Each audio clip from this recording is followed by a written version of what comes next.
Pessoal, eu vou começar com vocês, porque até agora ninguém mais entrou. Como disse a Damila, eu acho que o pessoal que está aqui é o pessoal que estava ontem, né? Então, vamos seguir com a apresentação da nossa parte prática. Né? Então, de novo, né? Para quem eu não dei boa tarde. Nós estamos aí começando o segundo dia, né, e último dia do minicurso de modelagem e distribuição de espécies aplicado ao estudo da biodiversidade. Né?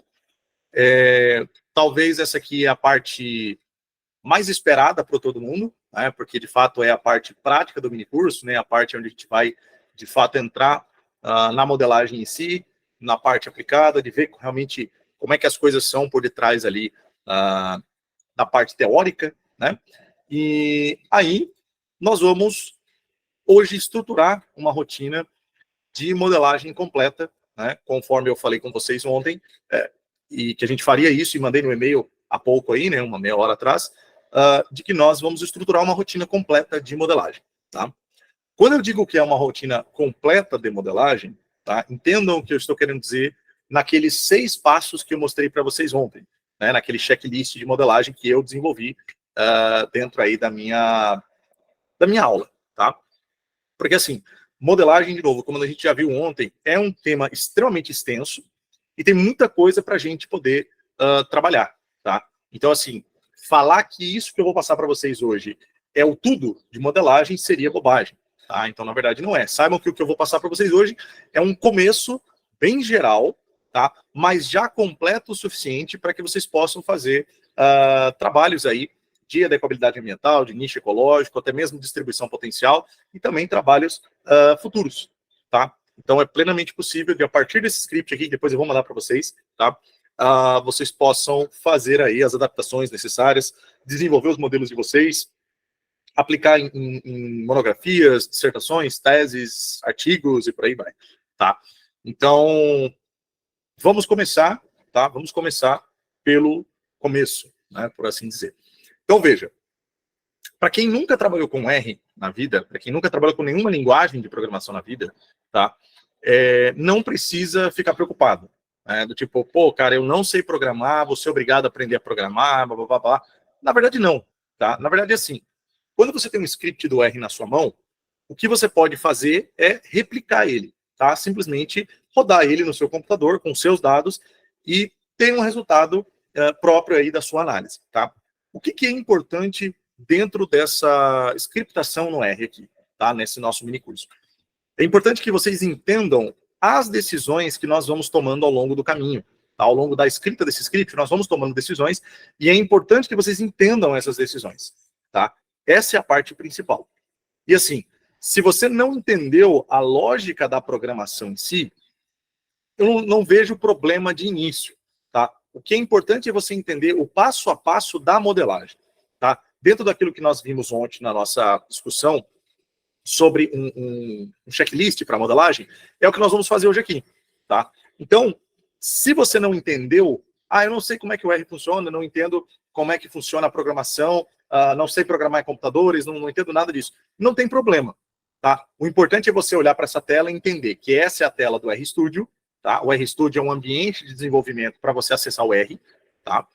Porque, de novo, se você nunca teve essa experiência, né, de acessar o R no seu computador, eu acredito que a maioria de vocês que estão aqui, a maioria que vai estar assistindo o vídeo no YouTube, está com Windows no computador, né? Talvez alguém aí diferente esteja com Mac, ou ainda alguém diferente com Linux da vida, né? Um Ubuntu da vida, por exemplo. Se nunca viu a tela do R, tá? Essa tela que eu estou mostrando para vocês é a tela do RStudio. Né? A tela do R em si, basicamente, é uma janela. Né? No Windows é uma janela branca com letras azuis e vermelhas. Tá? Só isso. Então, é uma tela pouco amigável, é uma tela bem assim, até mesmo assustadora de início, né? E o R tem uma fama muito ruim já no meio do pessoal aí das biológicas, né? Porque o R tem aquela fama de que tudo dá erro, né? Você não sabe o que está acontecendo e dá erro, e aí você não sabe resolver aquele erro, e aí a sua análise nunca funciona, e aí de repente você fala assim, pô, não vai dar certo. Né? E aí a gente esquenta mais a cabeça, o R assusta, enfim. Mas não é assim, tá? A ideia é mostrar para vocês hoje que mesmo em cima de uma análise complexa, como é a modelagem de nicho ecológico, modelagem de distribuição, modelagem de adequabilidade, ainda assim usando o R como a nossa ferramenta principal para trabalhar com outra ferramenta que é a modelagem, dá para trabalhar tranquilo, mesmo com os erros que vão aparecer no meio do caminho, tá? Como eu falei para vocês no início, eu programei todo esse script aqui, eu testei ele inteiro em casa ontem, então assim, tá tudo funcionando, tudo certinho. Porém, imprevistos acontecem, tá? E esses imprevistos que eventualmente podem acontecer hoje, não tem problema, é até legal se der um erro diferente aqui no meio do caminho com vocês vão ver como é que a gente faz o debug, né? Como é que a gente pega o erro do R, joga no Google e tenta resolver, tá? Então, assim, não se preocupem, não se assustem, o R não morde ninguém. O R, por outro lado, é uma ferramenta extremamente valiosa para análise de dados, tá? Para análise estatísticas e para modelagem também vai ser uma ferramenta muito legal, tá? Bom, tela do RStudio, rapidamente, para quem nunca viu o RStudio na vida, né? Aqui, essa janela que está aberta é o script, a janela aqui embaixo é o console, onde nós digitamos os comandos. Aqui é a tela do environment, né, o ambiente de trabalho do R. Todos os objetos que a gente criar são objetos temporários, né? Se eu fechar o R aqui, eu perdi esse objeto que eu tenho, tá? Todos os objetos são temporários, eles ficam salvos na memória RAM do computador, enquanto a minha sessão estiver ligada, tá? Então, tudo que eu criar no R vai aparecer aqui. E aqui embaixo, uma janela, um explorador de arquivos, né? No caso, o Files, que é o meu explorador de arquivos. A pasta, a aba de plots, na verdade, que é a aba onde eu vou ter todas as figuras que eu vou gerar aqui ao vivo com vocês. Tá? A janela de ajuda, tá? O Help do R aí. Vou clicar na casinha aqui para vocês verem. Então, aqui dá para consultar ajuda no R, diretamente do R, sem precisar recorrer ao Google, sem precisar recorrer ao colega. Dá para tentar resolver o problema aqui dentro mesmo. Tá? E aí tem algumas outras abas aí que nós não vamos fazer uso hoje, certo? Se vocês abrirem o R de vocês logo de cara, tá? O RStudio, no caso de vocês aí, se vocês abrirem ele, o que vai aparecer para vocês, tá? Basicamente vai ser uma janela assim, ó. Só vai ter três janelinhas. A janela do console, a janela do environment e a janela do files, tá? Então, assim, para vocês, inclusive, tá? Para vocês, inclusive, para quem estiver no Windows, né? Quem estiver assistindo o vídeo aqui, estiver no Windows, essa aba aqui de arquivos, essa aba de files, ela vai estar aberta na pasta Meus Documentos, tá? Na pasta de documentos, que é a pasta principal do R no computador, certo? Então, assim, a minha recomendação, já para vocês, é para qualquer processo de modelagem que vocês forem fazer, criem uma pasta num lugar acessível, tá? Então, geralmente assim, crie uma pasta na área de trabalho, crie uma pasta dentro da unidade C, ou se vocês tiverem mais de uma unidade de disco rígido aí no computador de vocês, né, às vezes tem uma SSD, enfim, crie uma pasta em outro lugar. Não deixe essa pasta principal de trabalho de vocês ser dentro da pasta documentos, tá? Porque a pasta documentos, ela requer permissões especiais do Windows para ser editada ao vivo, né, sempre editada. E muitas vezes o R não vai pedir essa permissão para vocês. Ele vai começar a dar erro para vocês. Vai começar a falar assim, ó, não pode acessar o local do arquivo, o arquivo não existe, etc e tal. E tá tudo certo no seu código. É um bloqueio do Windows, tá? Então não deixem a pasta principal de trabalho ser a pasta documentos. Outra coisa, tem gente que gosta de sincronizar pastas, né? Então, assim, gosta de sincronizar com o Google Drive, com o OneDrive, com o Mega, enfim, vários serviços de nuvem aí. Não criem os trabalhos de modelagem de vocês, tá? Dentro de uma pasta que é sincronizável com a nuvem. Não façam isso. Enquanto vocês estiverem com o R aberto, tudo que vocês forem mudando, tá, nos arquivos, na memória do computador, nas pastas, essa pasta sincronizável vai perceber a mudança e vai tentar sincronizar esse arquivo que você acabou de mudar com a nuvem. E isso vai dar erro tanto no R quanto na nuvem, tá? Então, de novo, qual é a minha sugestão para vocês? Ou vocês usam o GitHub, tá? Que aí vocês vão utilizar o GitHub no repositório online lá, no site do GitHub, né, e vão sincronizando essa pasta, fazendo um controle de versão, mas isso aí é um negócio mais avançado, tá? Para quem não trabalha com programação, quem não trabalha com computação assim, com frequência, o GitHub é um negócio que eu não recomendo, tá? Ou você faz o quê? Faz tudo no seu PC, a hora que você fechar o RStudio, você pega essa pasta e faz o upload na nuvem, tá? Não coloca, então, o seu projeto de trabalho dentro da nuvem, porque dá problema, tá certo? Essa é a minha recomendação para vocês. Bom, então, feito isso daí, o que é a primeira recomendação que eu vou falar para vocês? Você criou a pasta, tá? Cria algumas pastas lá dentro dessa pasta, né? Você tem a pasta principal, você pode chamar essa pasta de modelagem, por exemplo, e aí você cria subpastas. Eu gosto de seguir essa ordem que vocês estão vendo aqui, tá? uma pasta chamada data, que é onde eu vou colocar todos os dados da minha espécie, né, ou outros dados que são pertinentes à minha análise, uma pasta chamada modelos, que é onde eu vou salvar os modelos que eu estou fazendo, tá? E a pasta projeções, que é onde eu vou salvar as minhas projeções. E também uma quarta pasta chamada variáveis, aonde eu vou colocar as minhas variáveis ambientais aí que eu vou trabalhar, tá bom? Pessoal, só um parênteses, tá? Eu sei que vocês estão com problema de internet aí, não se preocupem, tá bom? Vai ficar gravado, depois eu mando ainda hoje para vocês essa gravação das aulas, tá? Então, não se preocupem, beleza? Quem conseguir acompanhar um pouquinho aí no celular, acompanha, mas, ó, não fiquem preocupados que não vai dar para fazer, não vai dar para acompanhar, vai sim, tá certo? Então, não se preocupem, beleza? Eu vou continuar aqui, e aí vocês vão acompanhando conforme der, tá bom? E aí, até, inclusive, gente, eu digo para vocês o seguinte, tá? Não é, obviamente, o objetivo oficial do minicurso, tá? O minicurso tem 2 dias só, mas na eventualidade de ficar impossível para todo mundo fazer, hoje, se vocês quiserem, eventualmente, depois falar assim, professor, vamos marcar uma terceira aula extraoficial, a gente pode combinar também, tá? E a gente marca num dia mais favorável para todo mundo, e fazemos uma outra análise em conjunto, tá certo? Hoje eu vou seguir com vocês pelo mini curso aqui, só para a gente cumprir o nosso cronograma, tá bom? Muito bem. E aí, vamos seguir. Né? Então, você criou a sua pasta principal de modelagem, criou as subpastas. Né? Qual é o próximo passo? Eu recomendo para vocês. Criem um projeto no R. Tá? Então, criar um projeto no R, basicamente, é criar um arquivo. Ó, vocês estão vendo ele aqui, ó, ele tem a extensão r.proj, que vai salvar para você várias informações, e principalmente várias informações referentes ao seu projeto. Tá? Então, assim, esse projeto que você vai fazer, ele basicamente vai ajudar você a não ter problemas, por exemplo, com localização de arquivos. Então, sempre que você abrir o RStudio, ele vai estar aberto no último projeto que você trabalhou. Tá? Então, a recomendação é que vocês façam esse projeto. Né? Em relação às pastas, em relação às subpastas, na verdade, né? A pasta principal chama modelagem, chama SDM, o nome que vocês quiserem dar para a pasta principal. Tá? As subpastas são recomendações que eu faço para vocês. Uma pasta chamada data, para você colocar os dados de ocorrência da espécie, por exemplo, ou das espécies. Né? A segunda pasta é uma pasta chamada modelos, que é essa pasta onde você vai salvar os modelos que você vai fazer. A terceira pasta é a pasta de projeções, que é onde você vai salvar as projeções do seu modelo, os ensembles, tá? E até mesmo as figuras que você gerar. E a quarta pasta é a pasta variáveis, aonde você vai colocar as variáveis bioclimáticas, por exemplo, variáveis de elevação, variáveis de solo, cobertura vegetal, enfim, todas as variáveis abióticas que você for trabalhar, tá? Essas 4 subpastas são recomendações que eu faço, geralmente eu mantenho mesmo essa organização, tá? Minha recomendação para vocês é a seguinte, não coloquem no nome das pastas acento, tá? Então, por exemplo, vocês estão vendo que a minha pasta projeções chama projecões, tá? Então, não coloca til, não coloca circunflexo, não coloca C cedilha, tá? Por quê? Porque o R dá problema com esses caracteres. Então, não usem acentos no nome das pastas. Segundo, não coloque espaço no nome da pasta, tá? Então, por exemplo, se você vai colocar assim, modelagem, espaço, SDM, espaço 2023. Não faça isso, tá?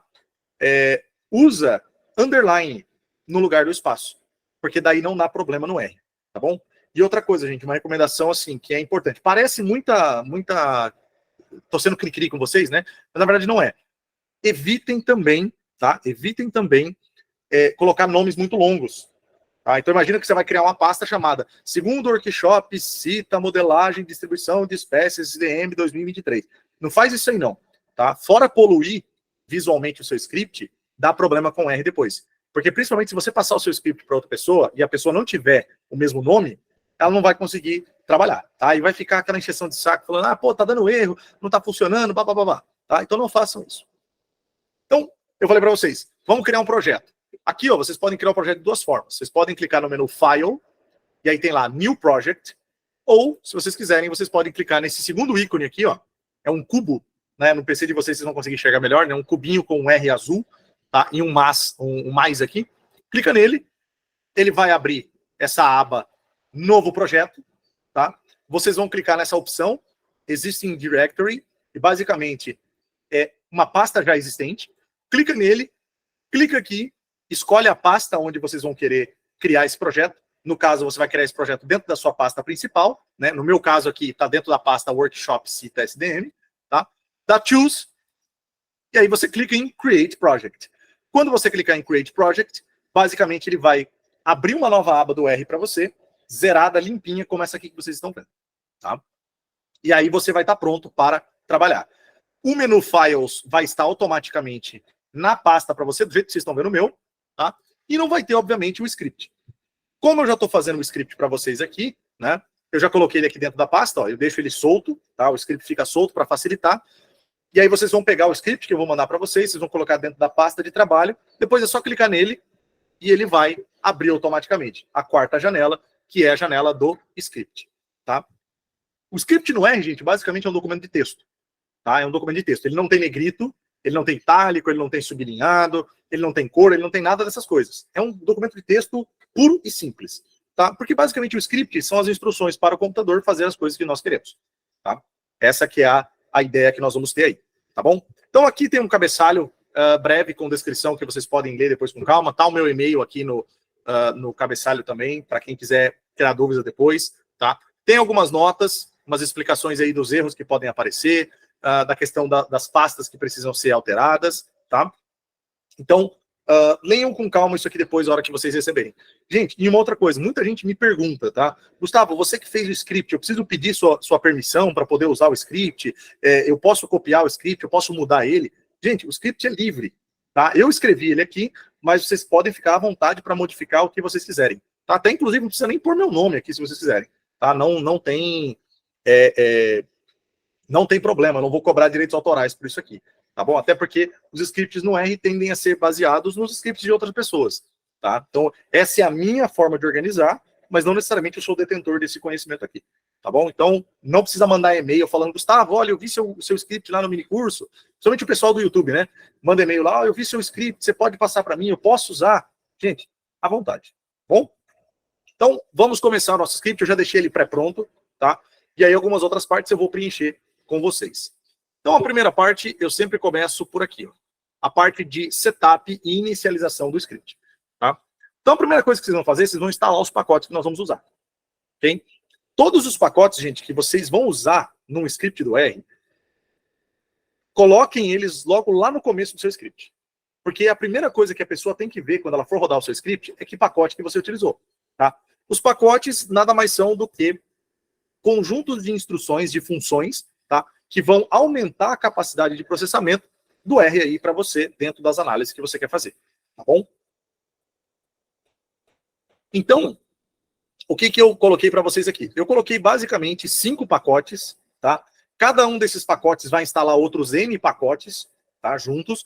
Então, esses 5 aqui já são suficientes para a gente fazer uma modelagem bem bacana e, inclusive, fazer um mapa muito legal já pronto para publicação, tá bom? Então, os pacotes são GG Spatial, o Raster, SDM, SPFin e o Tidyverse, tá bom? Aqui é a função install.packages, tá? É a função de instalar pacotes. Eu vou instalar todos esses pacotes de uma vez só, vou limpar os arquivos temporários que vão ficar neles e instalar as dependências, tá? Eu não vou rodar essa linha porque eu já tenho esses pacotes instalados no meu computador, mas vocês, quando abrirem o script, rodem essa linha 24 pela primeira vez, tá? Gustavo, toda vez que eu abrir esse script, eu preciso rodar essa linha 24? Não precisa. É uma vez só que você vai rodar, tá? Então, não precisa fazer isso toda vez, tá? Então, até inclusive, ó, vou colocar aqui, ó, rodar apenas uma vez, tá? Para ficar registrado aí para vocês, tá bom?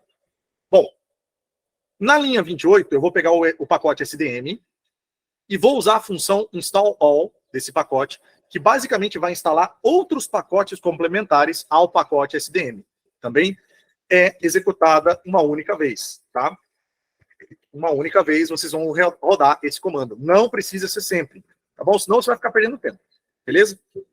Feito isso aqui, a gente carrega os pacotes, porque só instalar esses pacotes não garante que o R vai saber usar esses pacotes na hora que você vai fazer sua análise. Então tem que carregar.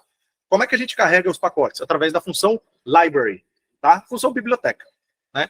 Então a gente coloca aqui library, o nome do pacote, e aí nós vamos rodar. No R, gente, para rodar as linhas, você pode colocar o cursor ou no começo dela, ou no final dela. Dá para pôr no meio também, em qualquer lugar que você clicar e executar, mas para garantir que não vai dar erro, eu sempre gosto ou de colocar no final ou no começo, tá? Como é que eu rodo a linha, Gustavo?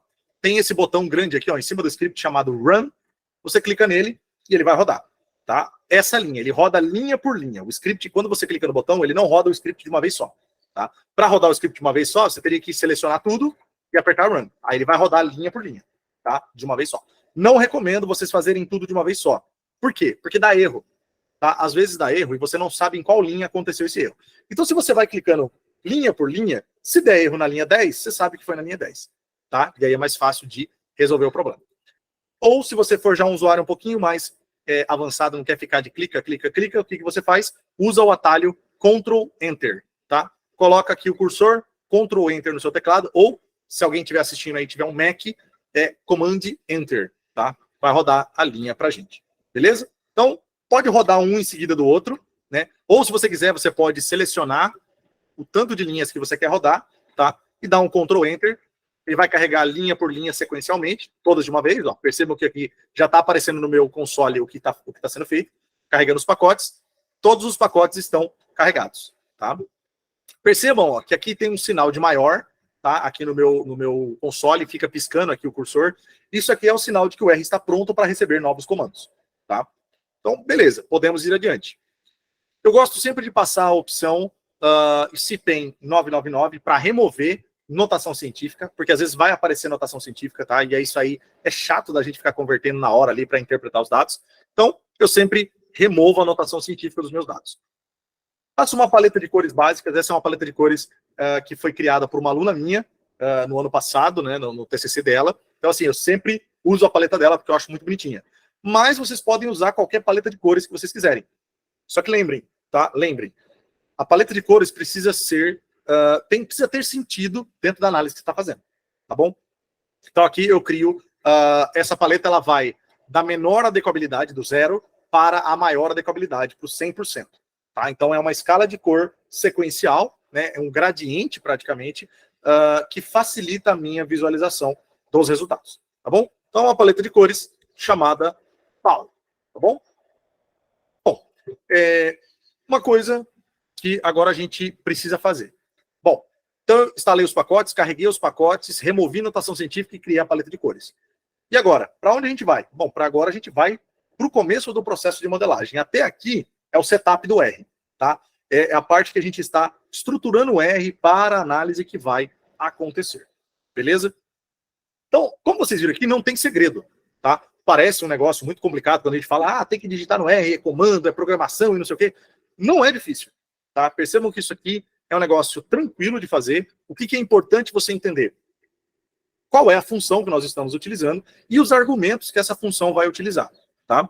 Porque são as instruções do computador para que a gente possa dizer para o computador, olha, eu quero baixar os dados de uma espécie, eu quero baixar os dados de ocorrência dessa espécie do GBIF, né? Quero baixar os dados ambientais, quero usar um pacote chamado SDM, quero treinar um modelo, quero projetar esse modelo e fazer um ensemble, tá? Então, assim, é o nosso quero, que é traduzido em texto para que o computador entenda. Essa é a ideia do script, tá?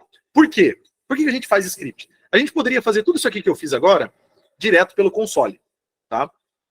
Só que o console é o seguinte, gente, tudo que você digita aqui e dá Enter, desaparece. A hora que você fecha o R, sumiu, acabou. Tá? Se você abrir o R de novo, os comandos que você digitou anteriormente não vão estar aqui. Aí você vai ter que digitar tudo de novo, tá? Tem gente que gosta de escrever o script do R à mão, né? Faz lá no caderninho de anotações, ou ainda faz no Word, né?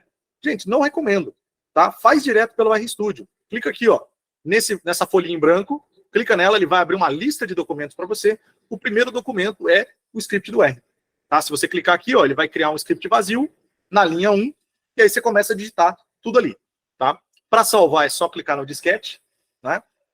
É bem semelhante, eu falei para vocês que é um documento de texto, né? Então clica aqui e vai salvar, beleza? Inclusive, deixa eu salvar o meu. Toda modificação que vocês fizerem no script, salvem, tá? Toda modificação que vocês fizerem, salvem, porque é muito importante fazer isso, tá bom? E aí, a gente segue, né?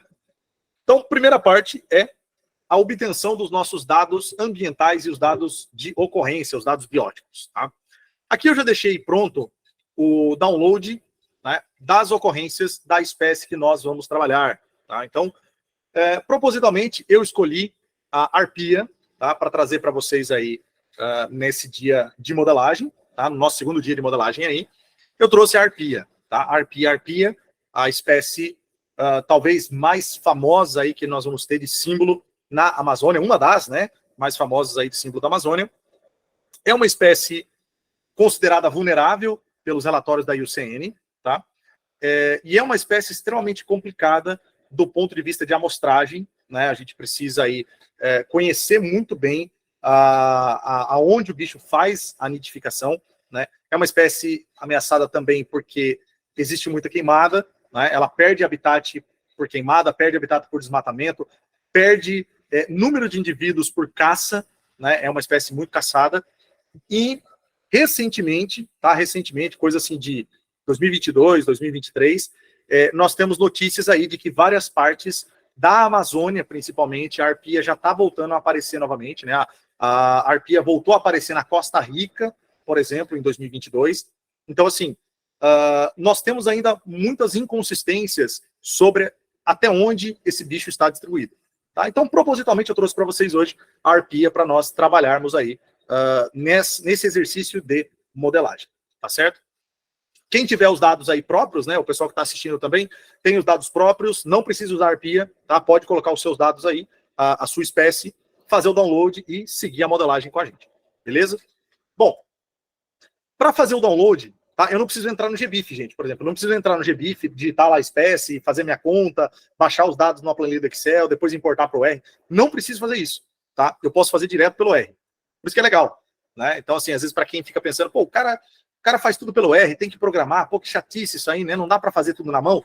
Assim, ó, honestamente, gente, eu prefiro fazer tudo pelo R, tá? Mas assim, se você não liga de entrar no site, baixar os dados, aí depois abrir o Excel, aí editar os dados no Excel, aí depois colocar lá no software do Maxent, aí baixar as ocorrências, né? Aliás, baixar as variáveis, aí entrar lá no QGIS, cortar as variáveis. Se você não liga de usar vários softwares ao mesmo tempo, tudo bem, tá? Eu ligo. Então eu não gosto, por isso que eu sempre gosto de fazer tudo pelo R. Tá? Dá para fazer muita coisa direta aqui.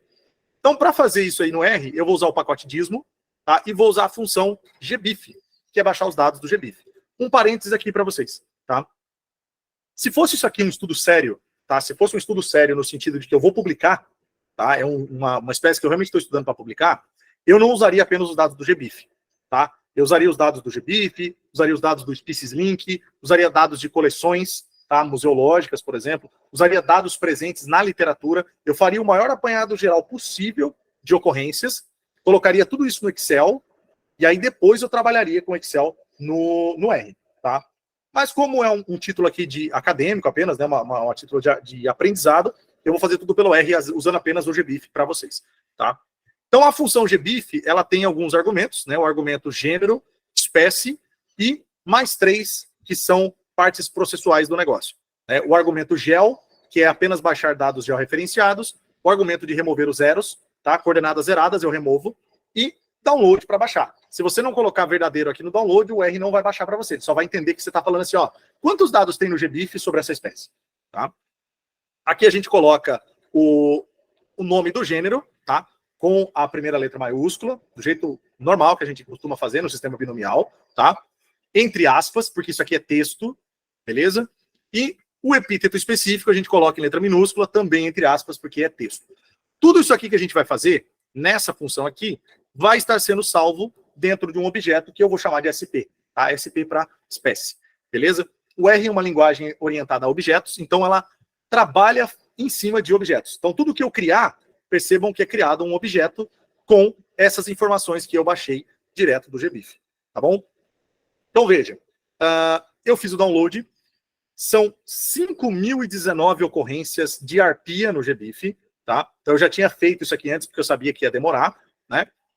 E eu tenho, basicamente, 171 colunas dentro desse meu dataset, tá? Esse é o arquivo do gbif, gente. Se vocês entrarem no site do gbif e baixarem os dados por lá manualmente, ele vai vir desse jeito aqui, tá? Vai ter entre 170 a 160 colunas, e dependendo do tamanho da espécie que você tem, pode ter 5.000, 15.000 linhas, tá? Então, assim, às vezes abrir isso aí no Excel é um negócio que trava, né? O R é um pouco mais parrudo, o R aguenta um pouco mais o processamento dos dados. Mas assim, toma cuidado, tá? Às vezes, se você vai fazer isso aqui no notebook e o seu notebook é meio velho, ele pode travar. Então, o ideal é que a gente use aí num computador um pouquinho mais potente para não ter surpresas, não ter dor de cabeça, tá bom? Só para vocês terem uma ideia de como é essa planilha do GBIF, tá? Eu vou clicar nela aqui para vocês, ó. O R vai abrir um preview para mim dessa planilha, tá? Basicamente, essa planilha que nós temos aqui, deixa eu abrir de novo, ele fechou. Essa planilha que nós temos aqui tem várias colunas com informações diferentes, tá? Para a modelagem, o que interessa dessas 172 colunas? Apenas duas. Longitude e latitude.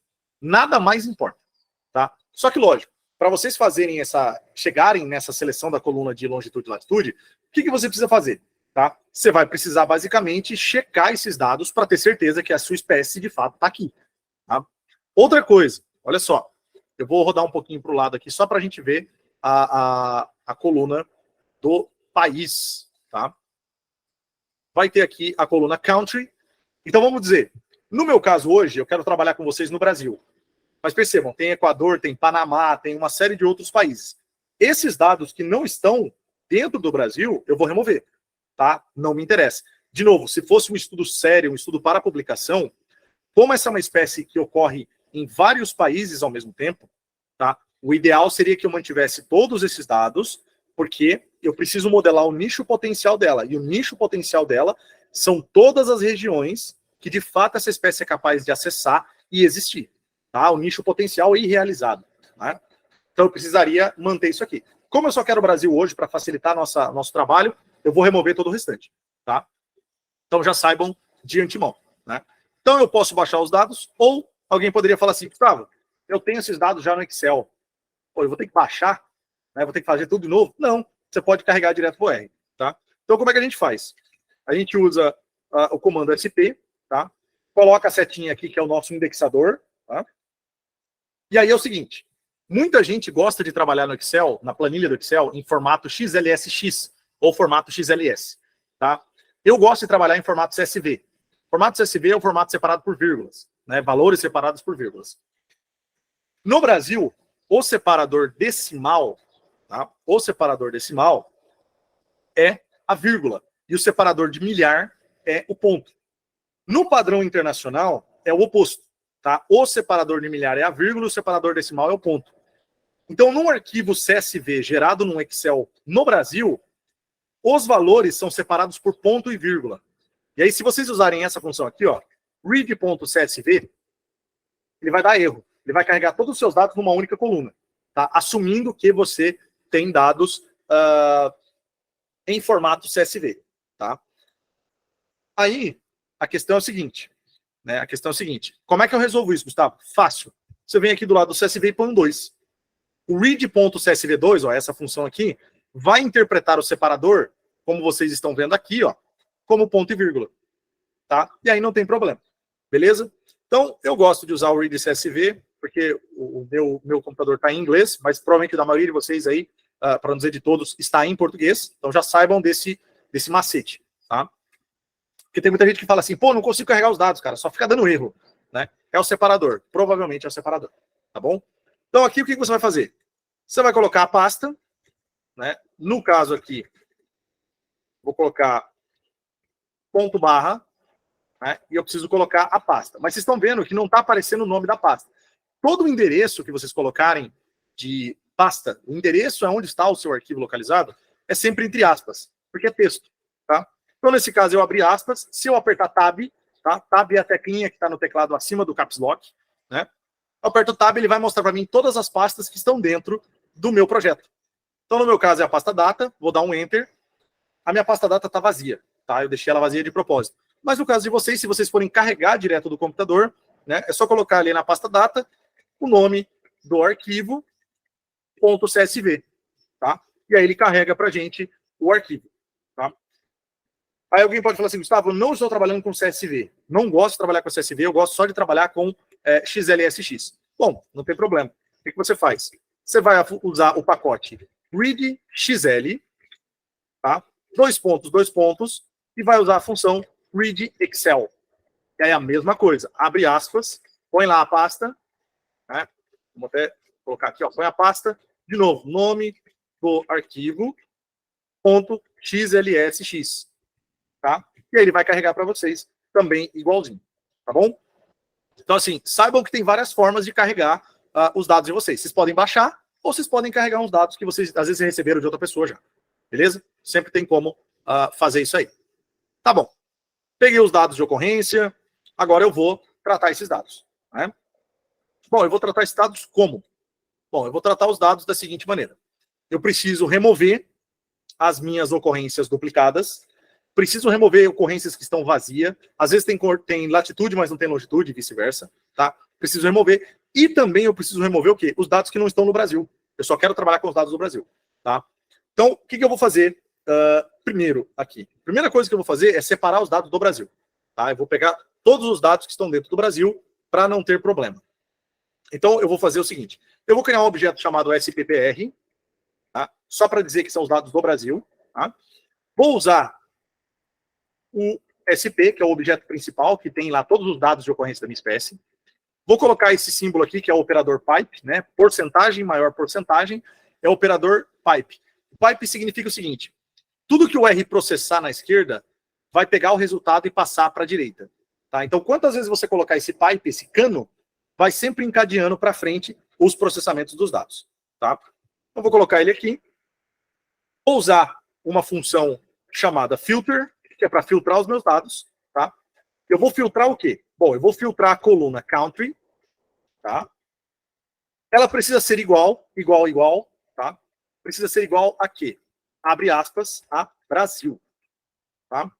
Então, quando eu fizer isso aqui, o que vai acontecer? Vocês vão perceber que vai ser criado um objeto novo aqui chamado SPBR, que não vai ter 5.019 ocorrências, tá? Ou 5.019 linhas. Ele vai ter um número menor, tá? Não sei quanto vai ter ainda, então vamos rodar essa linha. Roda a linha, criou o objeto SPBR. Ó, temos agora 1.218 observações de arpia apenas para o Brasil, marcadas no GBIF como Brasil, tá bom? Beleza.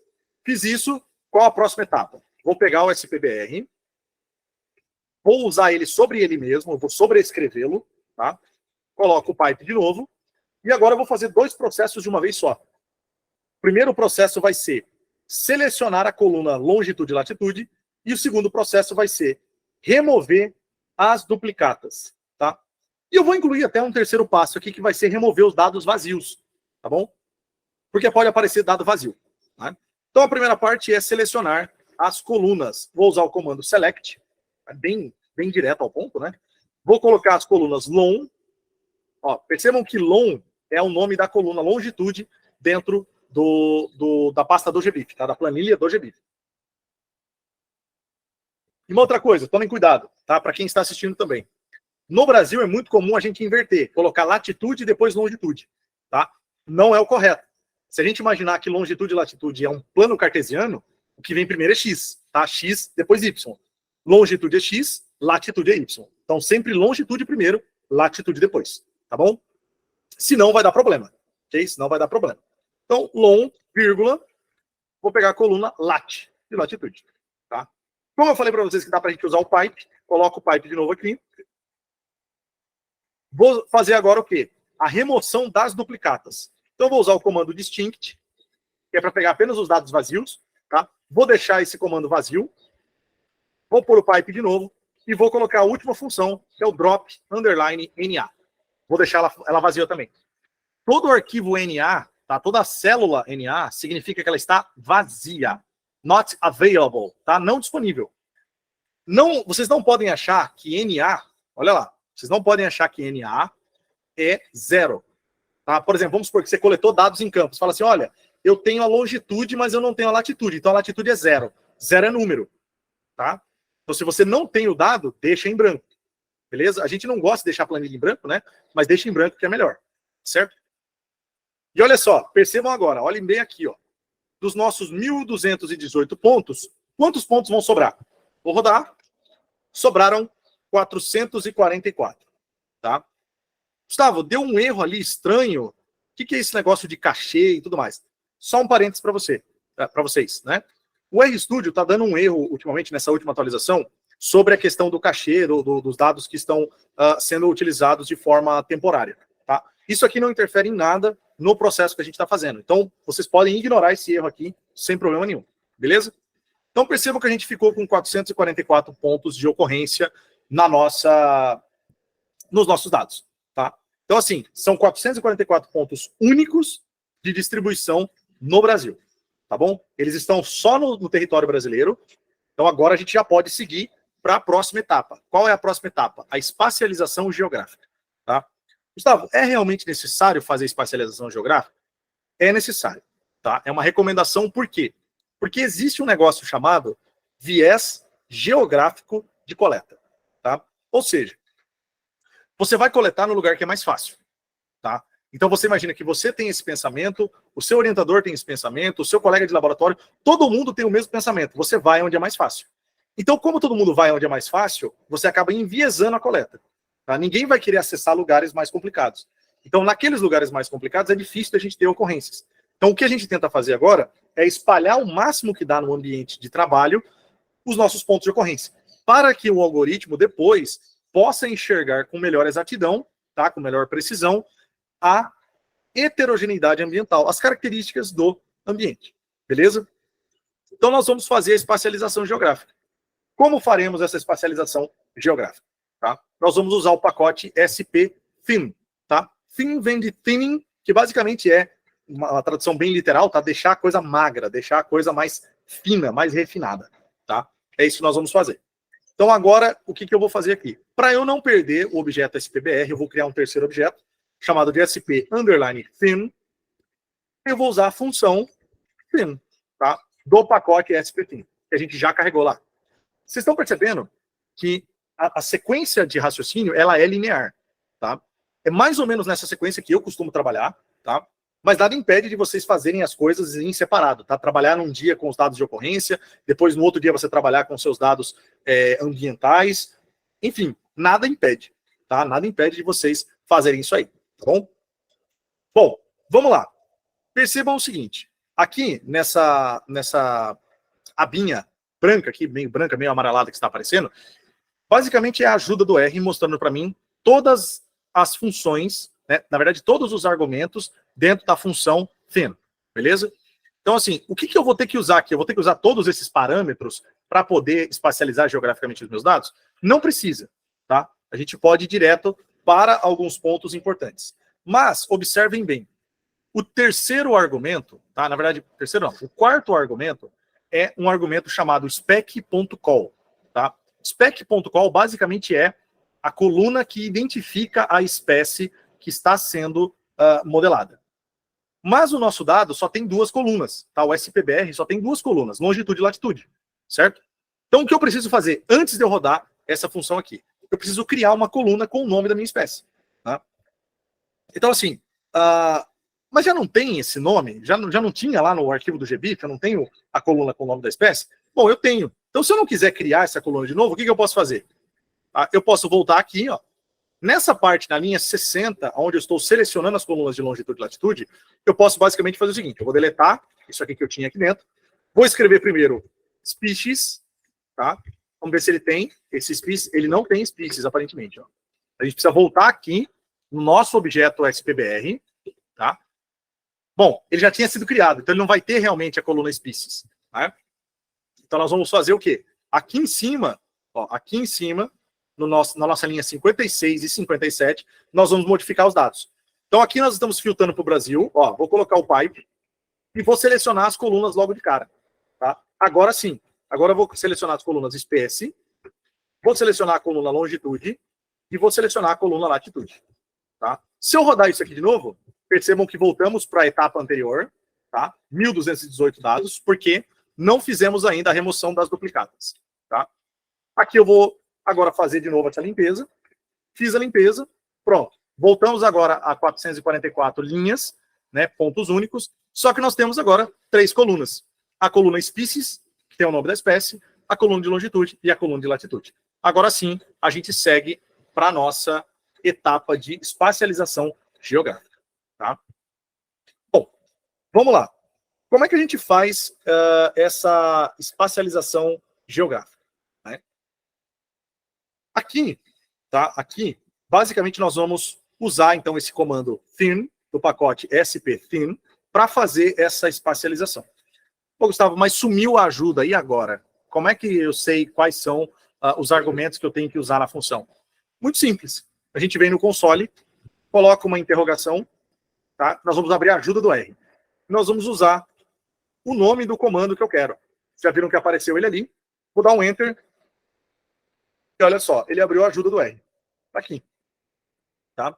Então, aqui na ajuda, ele descreve para mim o comando certinho e também ele me dá o uso. Como é que você usa? Tá? Aqui ele mostra os argumentos, explica para você. Essa ajuda do R vale muito a pena vocês lerem, tá? Quando vocês tiverem dificuldade. Como eu já sei isso aqui, eu vou mais rápido com vocês, até também porque o nosso tempo é escasso, né? Eu vou direto ao ponto com vocês. Então, primeiro os dados de localização. Da onde eles estão vindo? Eles estão vindo do nosso objeto SPBR. Tá? Segundo argumento, a coluna de latitude. Ela chama lat, entre aspas. Tá? A coluna de longitude chama long. Qual o próximo passo? A coluna da espécie. A coluna da espécie chama species. Beleza? Agora vem o parâmetro mais importante, thin.par. O parâmetro thin, basicamente, é a distância em quilômetros que eu quero separar os meus pontos de ocorrência. Tá? Aqui, gente, não tem um parâmetro definido. Certo? Aí são vocês que vão precisar investigar a espécie de vocês, vocês vão precisar investigar como os pontos estão distribuídos no ambiente para poder selecionar essa distância em quilômetros. Tá bom? No caso aqui, eu vou colocar um número qualquer arbitrário, só para a gente fazer, vou colocar 10 quilômetros. Tá? Coloco o número 10 e pronto. Próximo argumento é o argumento REPS, que é quantas vezes esse meu algoritmo aleatório de seleção dos pontos de ocorrência vai rodar. Eu gosto de colocar um número mais ou menos como 100. Tá? É um número razoavelmente alto, tá? Para garantir estatisticamente que eu venha selecionar o melhor conjunto de dados possíveis. Tá? E agora, umas opções que são não opcionais, né, mas ajudam a controlar aqui a quantidade de informações que o R vai dar para mim no meio do processo. Tá? Então, primeiro, vamos retornar a lista com os conjuntos possíveis de ocorrências. Tá? Aqui é verdade, true. Vou escrever esses arquivos no meu disco, né, no meu HD? Não vou, não quero que ele salve novos arquivos na minha pasta, senão vai virando bagunça. Tá? E outra coisa, não quero que ele escreva o arquivo de log, tá? O arquivo só que vai dizer os comandos que eu usei, como é que foi o processo, tudo mais. Eu não quero isso aí também. Então, false. Percebam que a gente escreveu com a ajuda do R, tá? Com a ajuda dele, o comando que nós estamos utilizando para espacializar geograficamente os nossos dados em 10 quilômetros. Tá bom? Então, agora eu vou rodar isso aqui. Percebam que ele já dá o horário que eu comecei a fazer esse processo e já acabou. Tá? Já está pronto. Então, olha só que curioso. Né? Olha só que curioso. Ele vai mostrar para a gente aqui basicamente o quê? Quantos pontos sobraram, tá? Quantos pontos sobraram após o processo de espacialização geográfica em 10 quilômetros. Tá? Então, vejam que a gente lê basicamente isso aqui. Ó. Essa primeira linha é a que mais me importa. O número máximo de pontos de ocorrência que sobraram após eu separá-los em 10 quilômetros. Sobraram de 444, sobraram 206. É um número bacana, tá? É um número bacana que provavelmente está muito bem espalhado pela distribuição dessa espécie no Brasil, tá bom? Aqui ele vai falar quantos conjuntos de 206 pontos foram gerados, tá? E aí ele vai falar também que nenhum arquivo foi salvo no meu computador, porque obviamente eu falei que eu não queria que salvasse. Né? Então agora o que eu vou fazer? Bom, agora eu vou pegar esse conjunto spthin, tá? E vou salvá-lo, né? Vou agora escolher. Eu tenho 27 conjuntos aqui dentro. Aí assim, Gustavo, qual dos 27 eu vou usar? Né? Qual dos 27 conjuntos eu vou precisar usar? Não sei, aí você que escolhe. Tá? Então o que eu gosto de fazer sempre? Clica aqui, ó, no spthin, ele vai abrir a lista, e aí tá vendo? Cada número disso aqui é um conjunto de 206 pontos de ocorrência. Tá? Como o nosso primeiro conjunto já tem 206, tá? O que eu vou fazer? Eu vou selecionar ele logo de cara. Então eu vou pegar aqui o spthin, vou sobrescrever esse arquivo, tá? Agora eu vou fazer isso deliberadamente. Vou pegar ele de novo, spthin, vou colocar 2 colchetes, para simbolizar para o R, eu quero escolher o conjunto X, tá? E aí eu vou colocar aqui dentro 1. Quando eu rodar isso aqui, ó, percebam que esse SPFIN, ele é uma lista de 100 objetos, tá? Vou pegá-lo e vou selecionar. Agora ele basicamente criou um novo objeto de 2 colunas com 206 linhas, tá? Então esse aqui é o nosso conjunto de dados que nós vamos usar para treinar o nosso modelo, beleza? Ele chama longitude e latitude, percebam que o nome está capitalizado, né? A primeira letra está maiúscula. Não gosto disso aqui, porque isso aqui dá problema. Então o que a gente faz? A gente usa a função callNames, que se traduz por nome de coluna. Vou colocar o objeto que eu quero mudar o nome, que é o SPFIN. Vou colocar o C significa concatenação, é usar mais de um comando ao mesmo tempo, tá? Abre aspas, e aí coloco o nome da coluna. Longitude, vírgula, abre aspas de novo, latitude. Tá? Minúsculo, eu gosto de tudo minúsculo para ficar mais fácil da gente trabalhar, para não ter erro depois lá na frente aí, e também padroniza o script, beleza? Fiz isso aqui, ó, percebam que o nome, só o nome mudou, tá? Nada mais mudou, o resto tá tudo igual. Beleza. Gustavo, fizemos tudo isso, e agora? Agora você salva isso aí que você fez, tá? E se você não salvar isso aqui, é o que eu falei para vocês no início. Fecha o R e você vai ver se você não vai perder tudo isso aqui, tá? Então agora você salva. Aí agora sim, nós vamos salvar os nossos dados, tá? Nós vamos salvar os nossos dados. Onde? Aqui na pasta data. Percebam que a minha pasta data está vazia, tá? Vou vir aqui, vou usar a função chamada write.csv, que eu vou salvar o arquivo CSV. O arquivo CSV é melhor, tá, gente, do que o arquivo XLSX. Aí aqui dentro eu vou usar os seguintes argumentos. O objeto que eu quero salvar, que no caso é o SPFIN, abre aspas para a gente colocar o nome do nosso arquivo e o nome da pasta. Então, abre aspas, aperta Tab, pasta data, vou colocar o nome do meu objeto aqui. Então, o nome vai ser arpia, underline, arpija.csv. Não pode esquecer da extensão do arquivo, senão não funciona, tá? Põe uma vírgula e a gente coloca um terceiro argumento na nossa função. Qual é o terceiro argumento? O argumento row.names false. O que é isso aqui?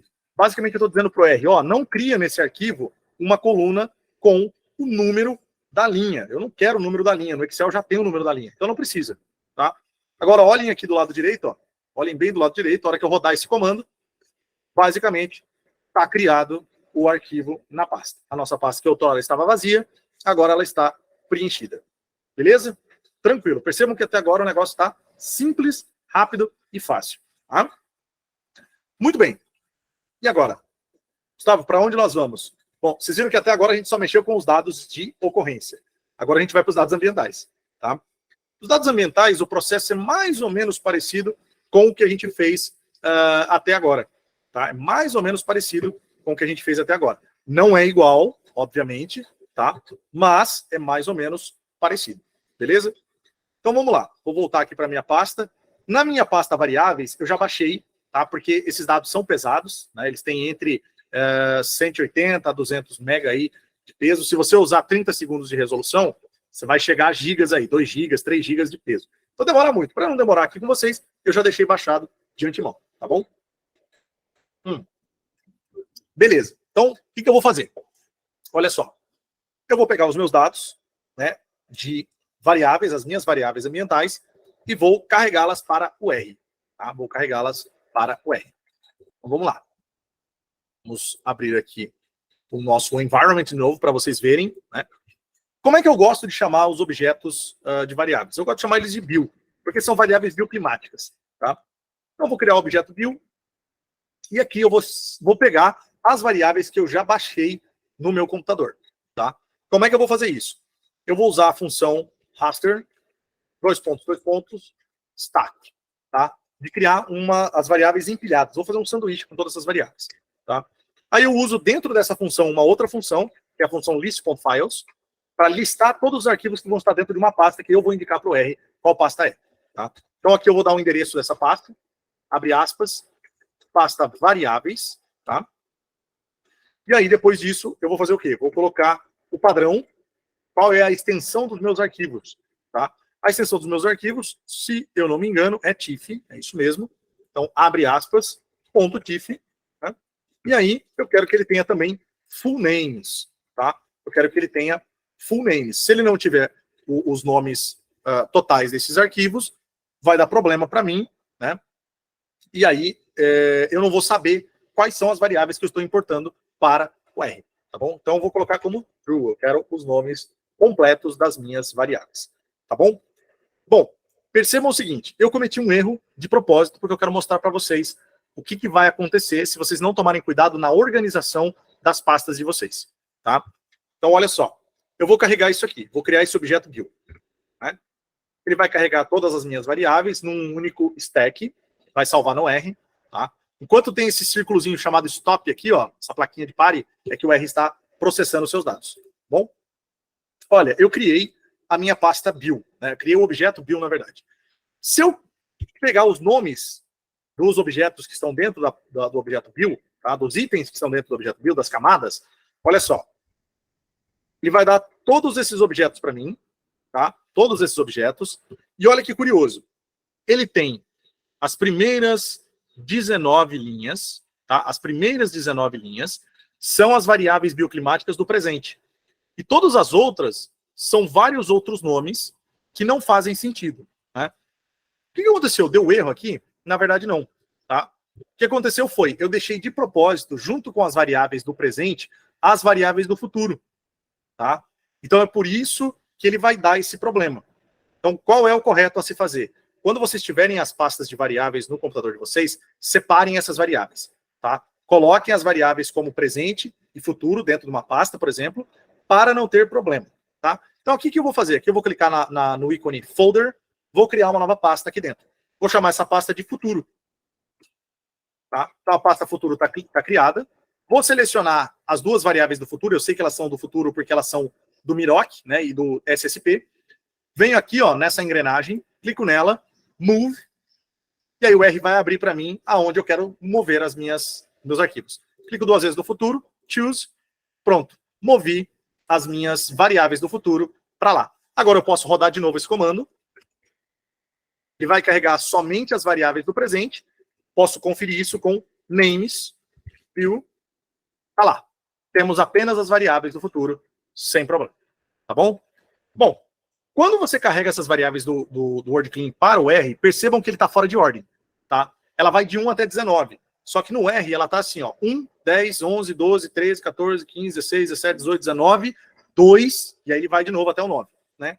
Isso se dá porque o R está vendo todo esse 1 aqui, ó. Então tudo que é 1 vem antes do 2, obviamente, tá? Então tudo que é 1 ele vai colocar antes, ele vai fazer essa bagunça, tá? Qual é a minha sugestão para vocês, né? Qual é a minha sugestão para vocês? Vocês podem pegar e fazer isso aqui, é um processo meio chato de fazer manualmente, mas é legal fazer pelo menos uma vez, tá? Para resolver esse problema, tá? O que vocês vão fazer? Vocês vão pegar o objeto build, vocês vão usar o comando subset, tá? A gente vai fazer uma seleção dentro desse objeto build. Vou pegar ele de novo, vou colocar o C para concatenar os meus dados, né? Para fazer tudo de uma vez só. Dou um Enter só para organizar aqui. E olha só, ó, isso aqui é malandragem, tá? Isso aqui nenhum curso pago ensina para vocês. Vocês vão pegar aqui, ó, seleciona essa primeira variável, que está aqui no nome, né? Pessoal que está assistindo o vídeo aí gravado no YouTube, se você tiver dúvida de um comando, alguma coisa, é só dar uma olhada no meu console aqui, ó, que o último comando que eu usei está aparecendo, tá? Então, dá uma olhada sempre no console e fica ligado, porque todos os comandos que eu digito no script aparecem no console também, beleza? Então, eu vou colocar aqui a minha variável. E aí, ó, eu vou só simplesmente colando isso aqui e vou trocando os números. Tá? Fica mais fácil de fazer isso aí. É um processo chatinho. Tem outras formas de fazer isso. Eu vou fazer na mão com vocês para não complicar, mas saibam que dá para fazer. Tá? 5, 6, vamos renomear rapidinho aqui. 7, 8, 9... Agora sim, olha que legal, ó, 10. É só complementar o número. 11, 12, 13, 14, 15, 16, 17, 18 e 19. Tá? Quando eu rodar esse comando aqui, aparentemente nada aconteceu. Tá? Aparentemente nada aconteceu. Então vejam a ordem que estava anteriormente, né? 1, 10, 11, 12, até assim vai. E agora olhem a ordem que ficou depois que eu fiz o subset. Agora está na ordem correta, tá? Viu 1, 2, 3, 4, 5 e até vai até 19. Beleza? Muito bom. Fiz isso aqui. Qual que é a próxima etapa? Tá? A próxima etapa é a máscara da minha área de trabalho para a região que eu estou estudando. No meu caso é o Brasil, tá? No meu caso é o Brasil. Então, o que eu vou fazer agora? Eu vou baixar o shapefile do Brasil, tá? Então, eu vou pegar aqui BR, pego o BR, e aí, a partir disso, eu vou fazer o download do shapefile brasileiro, tá? Vou fazer o download do shapefile brasileiro. Para fazer o download do shapefile brasileiro, eu uso um pacote chamado GeoBR, tá? 2 pontos, e aí ele vai ter algumas funções. A função que eu quero é a função read country, tá? Basicamente vai baixar o shapefile do Brasil. Então aqui dentro eu vou colocar, vou escolher o ano, o último ano que o IBGE atualizou, se não me engano, é 2020. Ele vai baixar o shapefile do Brasil para mim, tá? Rapidinho, baixou o shapefile aqui, ó. Percebam que o shapefile já está criado, tá? Criou o shapefile do Brasil e eu posso agora, seguir aí com a minha etapa de recorte das variáveis bioclimáticas, tá bom? Isso aqui é muito importante fazer, gente, tá? Antes de fazer a seleção estatística das variáveis, tá certo? Bom, acontece o seguinte, nós vamos ter um problema aqui, tá? Nós vamos ter um problema aqui. Por quê? O Brasil usa o sistema de coordenadas SIRGAS 2000, tá? O WorldClean usa o sistema de coordenadas WGS84. Se a gente usar esses dois sistemas de coordenadas juntos, eles vão dar bug. Vai dar erro de precisão na sua projeção de coordenadas nos seus modelos, tá? Então, qual é a minha recomendação para vocês? Vocês vão fazer o seguinte. Vocês vêm aqui, ó, pega o BIL e vamos reprojetar o BIL para a projeção da nossa máscara de recorte, que é o Brasil, tá? Então, eu vou usar a função project raster. Ó, tá vendo que é do pacote raster. Quem eu quero projetar? Eu quero projetar o BIL. O sistema de referências de coordenadas, o CRS, qual vai ser? CRS, abre de novo, tá? Ele vem do pacote terra. E agora é do BR, tá? Então aqui, ó, vou até colocar um comentário. Reprojetar para SIRGAS 2000. Ok? 2000, não 20.000, tá bom? Vou rodar o comando aqui. Isso aqui demora, tá? Esse comando aqui eu já adianto para vocês. Ele demora um pouco. Depende aí do processamento do seu computador. Se o seu computador for mais novo, tiver mais capacidade aí de memória, mais capacidade de processador, se você tiver num SSD, o negócio vai rapidinho. No meu aqui pode ser que demore um pouco, tá?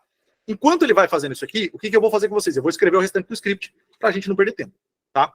Então, beleza. Depois que você faz essa reprojeção do seu raster, o que a gente vai fazer? A gente vai fazer o recorte e a máscara para a nossa área de estudo, tá? Então, aqui eu vou fazer o seguinte. Eu vou colocar o BIL de novo, depois que ele foi reprojetado. Vou usar a função crop, que é a função de recorte. E aí eu vou recortar as variáveis bioclimáticas em função da máscara do Brasil, tá? Depois que eu fiz isso, vou fazer a mesma coisa. Vou usar a função mask, que é a função de máscara. A função de máscara, basicamente, é o seguinte. Ele vai dizer para o R assim, tudo que está fora dos limites brasileiros não é zero. Lembra que eu falei para vocês, zero é número, tá? Tudo que está fora do Brasil é NA. Não está disponível para o R consultar, tá? Então, de novo, eu coloco aqui o BIL e o BR. Para a gente conferir se tudo deu certo, eu uso a função plot, tá? Uso a função plot e eu vou plotar do meu conjunto de dados BIL a primeira camada que eu tenho lá. Você lembra que um stack, né, um empilhamento de variáveis. Eu tenho 19 variáveis empilhadas, todas juntas, tá? E aí, o que a gente faz agora? Eu ploto só a primeira. Então é isso que a gente faz aqui, ó, quando a gente usa esses dois colchetes, né, indica para o R, olha, plota somente a primeira camada, tá? E aí ele vai fazer isso aqui para mim, e aí eu posso seguir adiante, né? Ele vai plotar o mapa, daqui a pouco vocês vão ver, eu vou rodar isso aqui para vocês, né? Mas, basicamente, vamos seguir aí, então, com a nossa escrita, tá? Vamos escrever no script, depois a gente roda tudo de uma vez, tá certo? Senão, vai dar 6 horas e não vai dar tempo da gente ver o modelo acontecer, tá bom? Então, vamos lá. Então, eu fiz o recorte, fiz aí a máscara, tá tudo certinho. Agora eu preciso escolher estatisticamente as variáveis que fazem sentido para a distribuição da minha espécie, tá? Porque lembre, gente, tem variável que explica a outra. Variáveis que se autoexplicam inflam o modelo. Então não pode ter isso na modelagem, tá bom? Você precisa fazer o quê? Você precisa remover variáveis que tenham correlação elevada umas com as outras, tá bom? Para fazer isso, basicamente o que eu vou fazer? Eu vou extrair os valores de cada uma dessas variáveis para cada um dos meus 206 pontos de ocorrência, certo? Gustavo, como é que a gente faz isso aí? Muito fácil, né? No caso aqui, eu vou criar um objeto chamado arpia, um nome qualquer, vocês podem dar o nome que vocês quiserem para o objeto, tá? Lembre que o nome do objeto precisa fazer sentido para vocês e principalmente para quem está lendo o script, tá bom? Vou fazer aqui, ó. Vou fazer aqui um objeto chamado arpia. Vou usar o pacote raster de novo, usar a função extract. A função extract vai extrair ponto a ponto 19 valores das 19 variáveis bioclimáticas, para que eu monte a matriz de correlação, tá bom? Então eu vou extrair da variável bio a partir dos meus pontos de ocorrência. Quem são os meus pontos de ocorrência? São os chamados SP-FIN, tá bom? Então aqui ele extrai os valores das 19 variáveis, beleza? Fiz isso. Qual o próximo passo? O próximo passo é fazer a correlação, tá? Eu gosto de fazer correlação, não por Pearson, nem por Spearman, tá? Ou PCA. Dá para fazer por uma infinidade de métodos, tá? Cada um aí usa o método que achar que é melhor, o método que é mais adequado, né, para a sua realidade de modelagem. Eu gosto de fazer pelo VIF. O VIF é o fator de inflação da variância, né? A ideia do VIF é basicamente mostrar não só quais variáveis estão se explicando, mas também a força dessa interação, dessa explicação, tá bom? Então eu vou fazer o VIF. O VIF vem do pacote USDM. Então aqui eu vou colocar aqui, ó, arpia underline VIF. Vou usar o pacote SDM, o USDM, na verdade, né? E vou usar a função VIF step. Tá? Aqui no VIF step eu vou precisar passar apenas, tá? Apenas o quê? O nosso objeto anterior que tem as variáveis bioclimáticas dentro dele. Né? Arpia. Vou colocar ele aqui. Tá? E aí depois eu vejo o sumário do meu sumário do VIF. Certo? Olha que legal. Ele já fez a reprojeção, tá? Agora eu posso recortar, fazer a máscara e fazer o plot. Eu vou rodar esses três juntos para a gente ganhar tempo aí, tá? Para a gente conseguir fazer o processo acontecer bonitinho. Então aqui vai estar o sumário do VIF, né? Olha só que legal, ó. Já deu certinho, rapidinho. Olha a nossa primeira camada recortada para o Brasil, tá? Lembra que eu falei para vocês, as variáveis bioclimáticas são para o mundo, só que eu recortei para a minha área de estudo, que é o Brasil, beleza? Posso agora prosseguir com a minha análise do VIF, então, que eu estava escrevendo com vocês. Vamos lá extrair as variáveis, ó. Percebam que é um objeto, tá? Um vetor aqui, com 206 observações das 19 variáveis bioclimáticas. Então, cada ponto tem 19 valores associados aí, tá certo? Vou fazer o nosso VIF. O VIF, gente, por padrão, inclusive, tá? O threshold dele, o limite de corte, por padrão aqui é 10, tá? Aí, assim, esse padrão, gente, ele não é um padrão da literatura, que vocês têm que usar sempre, tá? Às vezes, se vocês vão colocar 10, vai dar uma variável, vão dar poucas variáveis selecionadas, então você precisa mudar esse VIF. É tipo a ideia da correlação de Pearson, né? A partir de qual valor você considera as variáveis como correlacionadas entre si? Né? Essa aqui é a ideia. Então, assim, às vezes a gente faz a partir de 0,5, a partir de 0,7, 0,8, depende do que vocês querem fazer, tá? Eu vou deixar como 10, não tem tanto problema assim. Faz o VIF, fez o VIF, vamos ver o sumário. Olha só, esse aqui é o sumário que nós temos para a nossa observação. Então, das 19 variáveis, 11 tem problemas de correlação, de multicolinearidade, tá? Ele mostra para mim quem são essas variáveis correlacionadas e exclui elas automaticamente. E aí ele mostra as variáveis que vai ficar. Tá? No nosso caso aqui, ficamos com 8 variáveis. São variáveis que estão pouco correlacionadas entre si e são elas que a gente vai usar dentro do nosso processo de modelagem. Mas aqui tem um negócio que tem que tomar cuidado, tá? Por quê? Às vezes você pode falar assim, cara, o R excluiu a variável 6. E a variável 6, pela literatura, a gente sabe que é muito importante para a espécie. E aí? O que eu faço? Você vai lá e põe ela manualmente. Ah, mas a estatística está falando que é colinear, que tem influência uma variável na outra, não interessa. Você não pode deixar de ter um fator biológico importante no seu modelo, tá? Só porque a estatística está dizendo que não pode, tá certo? Lembra que a biologia tem muito mais peso em determinados momentos do que a estatística, tá bom? Então, no nosso caso, nós vamos ficar com essas variáveis, 8 variáveis aqui, tá? Agora, a gente pode selecionar essas outras variáveis automaticamente, tá bom? A gente faz o que aqui? A gente vem, coloca o bioarpia, só para ficar mais fácil de organizar aqui os nossos objetos, né? O bioarpia, eu vou usar de novo o pacote USDM e vou excluir agora do meu conjunto de 19 variáveis aquelas que estão correlacionadas, tá? Então, aqui é do bio, e agora eu vou usar o nosso VIF, né? O arpia VIF como fator de corte para remover essas variáveis. Fiz o bioarpia. Se eu quiser, eu posso plotar elas aqui, ó, só para ver quem elas são. Ó, vou plotar elas para vocês. Elas vão aparecer aqui do lado direito, né, na aba de plot. São 8 variáveis. Ó. Deixa eu até pôr eles maior para vocês verem aqui. Essas são as variáveis que ficaram após a nossa análise estatística para a modelagem. De novo, se isso aqui fosse um trabalho sério, eu pararia, analisaria cada variável, ver se elas fazem sentido biológico para a espécie, ver se eu não tenho que ser um pouquinho mais frouxo no meu threshold ali de corte da variável, né, da correlação, tá bom? Eu faria tudo isso antes de prosseguir com a minha análise, tá bom? Então vamos voltar lá, vamos continuar. Bom, eu fiz isso. Essa é a etapa de validação, né? A etapa de validação é como eu falei para vocês. A gente tem que parar, perder um bom tempo aqui, né? Plotar os pontos de ocorrência, ver se faz sentido esses pontos de ocorrência dentro das variáveis que eles estão, tá? Aqui eu vou fazer algo bem simples. Na verdade, isso aqui é um processo bem mais complexo, tá? Mas eu vou fazer bem simples, só por conta do horário, só para a gente não perder tempo aqui com o processo, tá bom? Então, o que basicamente eu vou fazer? Eu vou plotar a primeira variável, que é a bio2, tá? Então, eu vou pegar aqui o bioarpia, vou plotar a primeira variável no mapa ali, do jeito que vocês estão vendo, e vou adicionar nela os pontos, tá? Os meus pontos de ocorrência. Vou colocar ele ali como SP underline thin, que é o conjunto de dados de 206 pontos que nós temos, tá? Vou pôr uma corzinha nele aqui, ó, red, só para ficar bonitinho.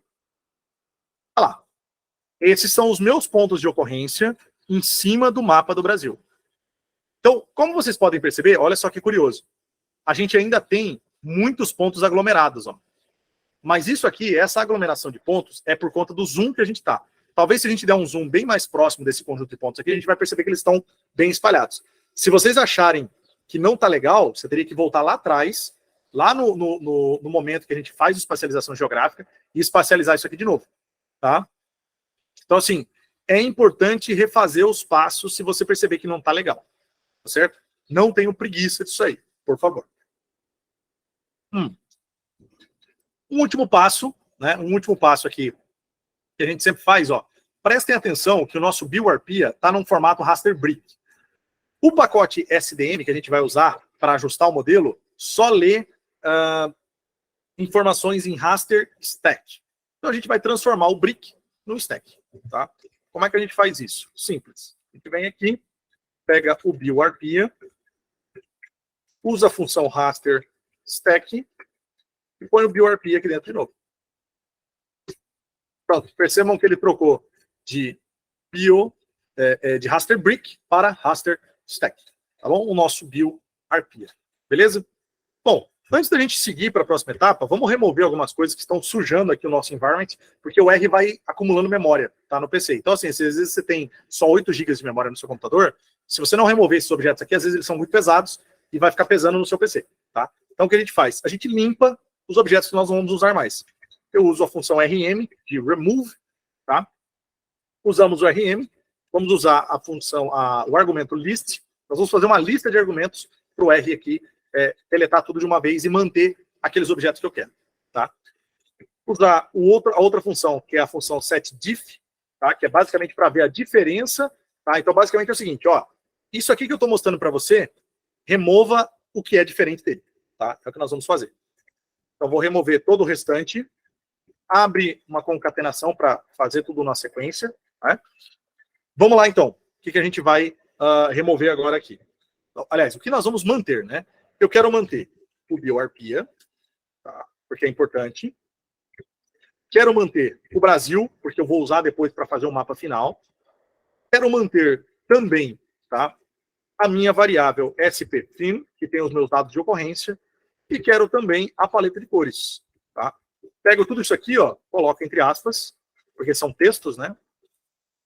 Ó, coloquei tudo entre aspas. E agora prestem atenção nesse lado direito aqui. O R vai deletar tudo, exceto esses argumentos que eu passei aqui. Tá? Então, pronto. Tá limpinho. Tá? Tá limpinho, tá mais leve o meu PC. Tá? E agora eu posso seguir com a parte mais interessante, que é a modelagem em si. Tá? Percebam, gente, a gente gastou 1 hora, tá? 1 hora e 24, basicamente, para fazer aí todas essas etapas. E olha que eu estou fazendo assim, de uma forma bem simples, uma forma bem corrida com vocês. Tá? Mas antes de eu começar o modelo, vamos lá. Alguém tem dúvidas aqui? Deixa eu ver quem levantou a mão. Raquel, pode falar. Se quiser falar pelo microfone ou quiser escrever no chat, fica à vontade.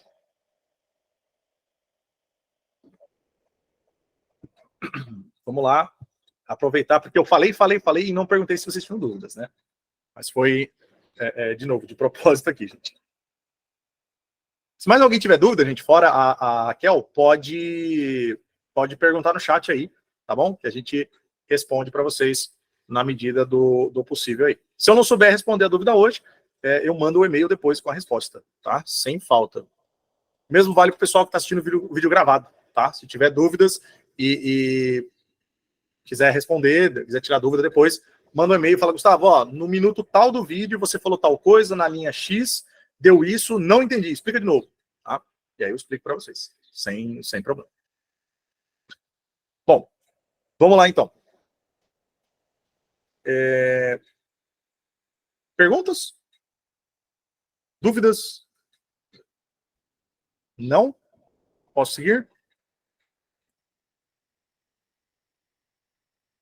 Bom, eu vou seguir aqui então. Beleza, então tá bom. Então vamos seguir. Vamos lá então, gente. Agora é a etapa principal, que são as instruções do modelo. Tá? As instruções do modelo. Então, para que a gente venha criar as instruções do modelo, de novo, gente, ó, isso aí principalmente para quem vai assistir isso aqui no YouTube depois. Gustavo, você está usando o pacote SDM, mas só tem esse pacote? Não, não tem. Tá? Tem o SDM, tem o Dismo, tem o Biomod, Biomod 2, tem o Easy Biomod e por aí vai. Tá? Tem uma infinidade de pacotes. Tem o Tide SDM, que é uma publicação desse ano, inclusive. São vários pacotes diferentes que fazem a mesma coisa. Tá? Só que cada pacote tem o seu próprio processamento. Beleza? Então, é importante que a gente escolha um pacote e fique com ele, tá? Para que a gente possa seguir aí uma certa padronização nos nossos procedimentos, tá bom? Então, vamos lá. Vamos criar as instruções do modelo. As instruções do modelo é aquilo que eu falei para vocês ontem, tá? A gente precisa dizer para o modelo o que a gente quer que ele faça, tá? Senão, ele não vai fazer, tá bom? Então, a primeira coisa é criar o objeto chamado mdata, que são as instruções da modelagem. Tá? As instruções da modelagem. As instruções da modelagem, elas vão precisar de uma informação que, veja, que no nosso conjunto de dados de ocorrência, nós não temos. Tá? Qual é? Aqui, de novo, a gente não tem a coluna da espécie. E a gente precisa ter a coluna da espécie. Então, na verdade, antes de eu criar as instruções do modelo, eu vou criar essa nova coluna da espécie. Tá? O que eu vou fazer?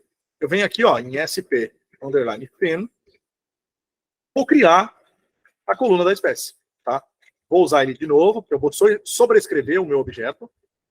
Vou usar a função mutate, que basicamente é para mutar o meu objeto, né? Eu vou criar uma coisa nova nele.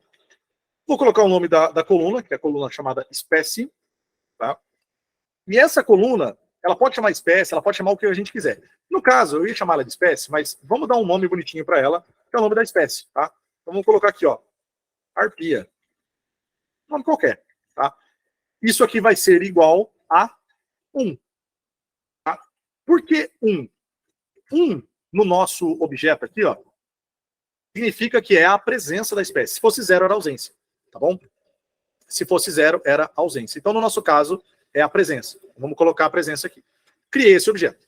Agora sim eu crio a nossa instrução de modelagem, né? Ou eu chamo, né, de pré-modelagem, instrução da pré-modelagem. Crio lá o mdata, vou usar a função sdmdata, e aqui eu vou passar algumas instruções. Tá? Primeiro, a fórmula da modelagem. A minha fórmula da modelagem vai ser a coluna arpia, tudo em função dela, tá? Tudo em função dela. Então eu coloco um til e um ponto final depois dela, vírgula. Da onde vem os meus dados de treinamento? Os meus dados de treinamento, ou seja, as presenças, né, estão no objeto sp_thin.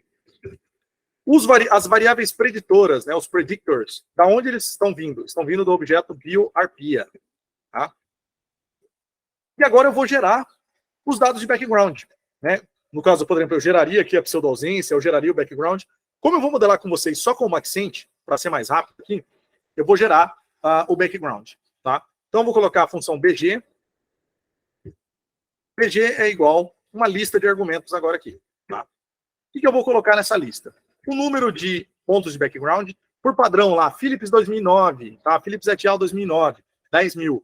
Vocês vão ler lá ele depois, eu vou passar para vocês, vamos ver que ele vai falar sobre isso aí lá. Tá? O método de gerar esses meus pontos, o método é, entre aspas, de random, tá? Aleatório, gere aleatoriamente esses pontos na minha área de estudo. Tá? E o remove, eu vou passar como true, porque se o meu ponto de background caiu em cima de um ponto de presença, eu quero que ele seja removido, e ele seja sorteado em outro lugar. Tá bom? Vou rodar isso aqui. E, opa, ele deu um erro aqui, tá? Ah, deu um erro muito legal, né? Eu não tinha lembrado desse detalhe. Percebam, vamos fazer o debug desse erro aqui rapidinho, tá? Olha o erro que ele está falando. Ele está falando que deu um erro na função, tá?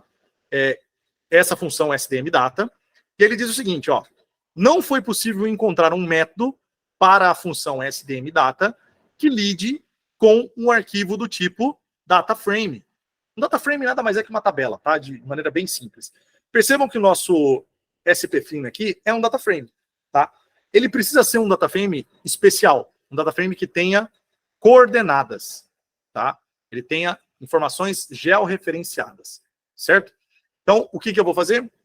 Antes aqui de passar essa instrução da modelagem, eu vou transformar esse objeto de um dataframe comum, de uma tabela comum, em uma tabela georreferenciada, tá? Com a função coordinates, coloco aqui dentro o objeto spFin, concateno as colunas que vão estar com as informações de longitude e latitude. Tá? Então é longitude, depois latitude. Coloca tudo isso entre aspas, importante.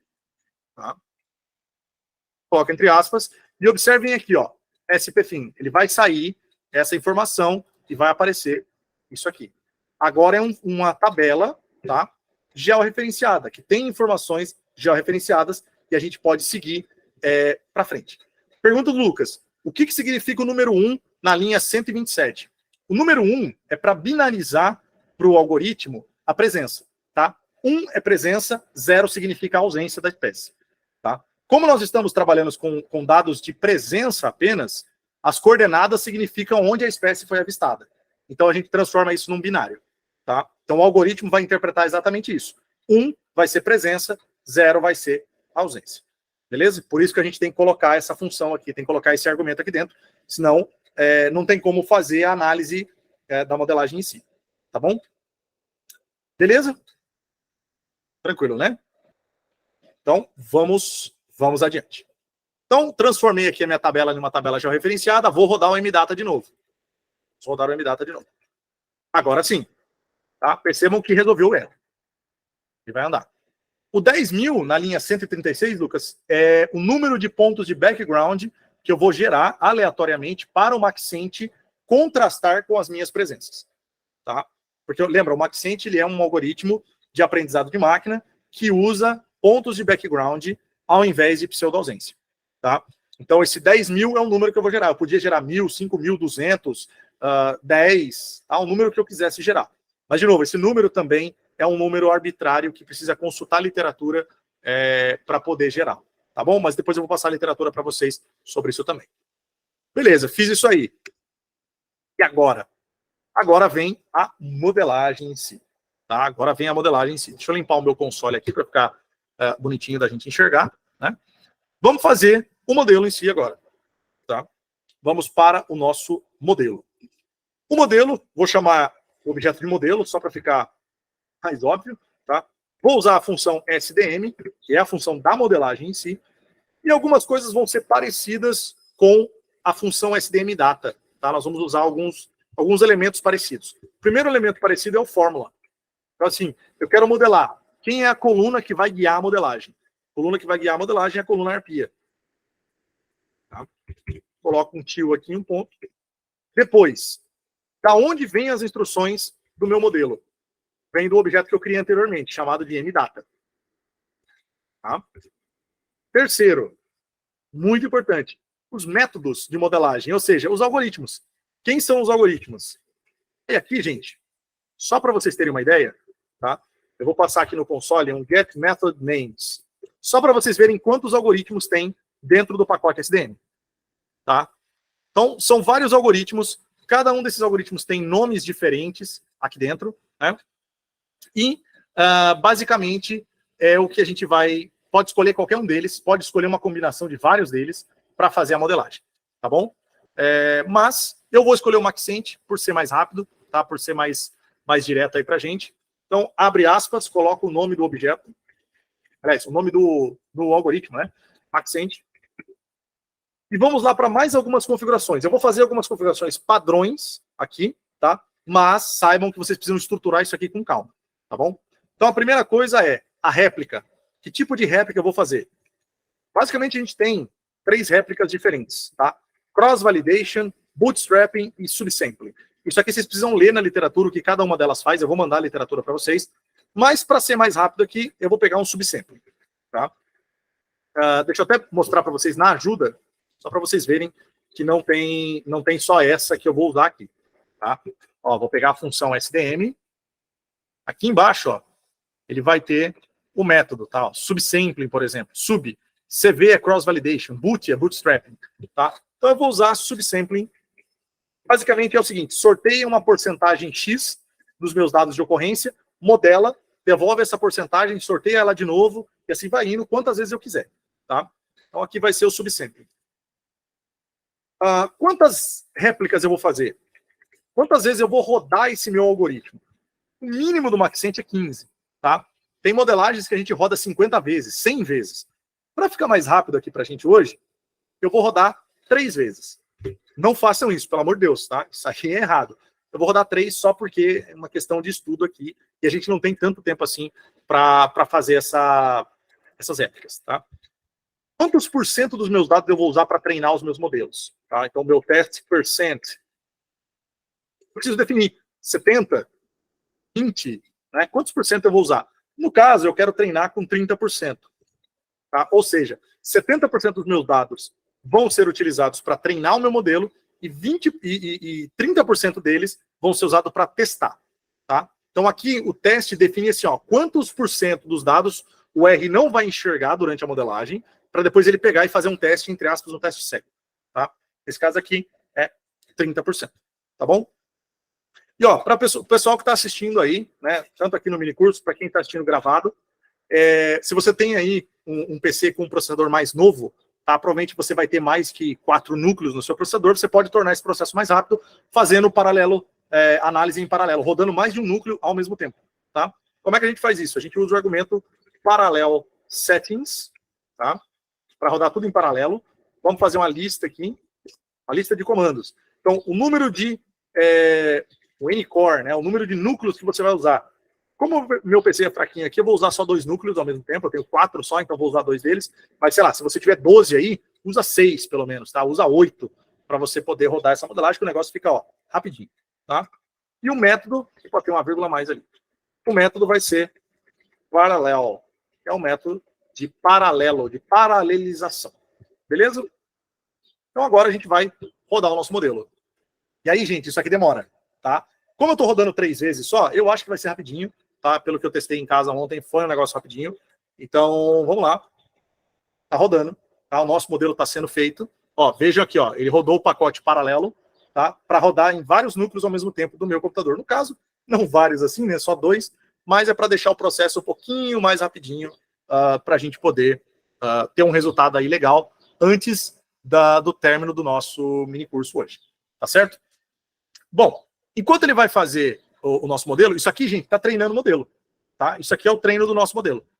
Uma sugestão que eu dou para vocês é o seguinte: quando vocês forem treinar modelo de fato, né, forem treinar os modelos de vocês aí, não fiquem, por exemplo, com um navegador aberto, com Netflix aberto, com sei lá, um jogo aberto, nada de coisas que venham gastar o processamento do seu PC.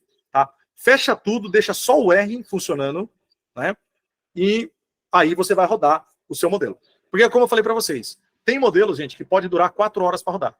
Tá? Eu já tive um modelo que demorou 2 dias para rodar.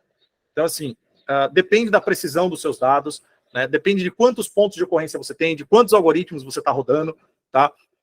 Tudo isso demora no processo, faz o processo se tornar pesado. Tá bom? Tanto que vocês até podem estar dando uma olhada aí, ó, a minha câmera está dando uma travada, tá? Por quê? Porque está forçando o processador aqui, né? Eu estou usando a câmera, ele já força o processador, e eu estou usando o R para forçar mais ainda, tá? Então, assim, tomem cuidado quando vocês forem fazer esse tipo de coisa, para não, às vezes, dar erro no PC, para não travar o PC e você não perder o seu trabalho, beleza? Então, enquanto ele está fazendo isso aqui, o que a gente vai fazer? Né? Eu vou escrever o resto do script com vocês para a coisa ficar mais rápida, tá? Para a gente andar aqui. Bom, então eu fiz a minha modelagem, né? Minha modelagem terminou, vamos supor que ele terminou. Eu preciso ver o sumário dela, tá? O sumário da modelagem. É só você escrever o nome do objeto. Isso aqui vai ser o sumário. Quando a gente rodar isso aqui, vocês vão ver daqui a pouco que ele vai gerar o sumário para mim, tá? Bem simplesinho, bem tranquilo, né? Fora isso, eu posso querer ver, por exemplo, a curva ROC, né? O AUC.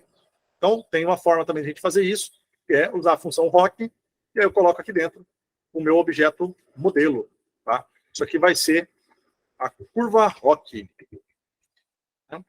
E aí vai ter nela os valores de AUC, para eu validar estatisticamente o meu modelo, tá? Então é uma forma da gente também trabalhar. Outra coisa que vocês podem querer na validação estatística é a curva de resposta, tá? Então, por exemplo, das variáveis que eu tenho, aqui eu tenho 8 variáveis, né? Dessas 8 variáveis, quais variáveis são mais importantes para o meu modelo? Né? Quais são as variáveis mais importantes para o meu modelo? Porque isso é uma informação importante para você discutir na ecologia do seu estudo, na ecologia da sua espécie. Tá? Então, como é que a gente pode fazer? A gente pode usar a função getVar_imp, que ele basicamente vai fazer para a gente a importância das variáveis. Tá? Então, de novo, eu coloco aqui o modelo para ele tirar a importância das variáveis. Vocês vão ver daqui a pouco também no console ali como é que sai esse resultado para a gente. Certo?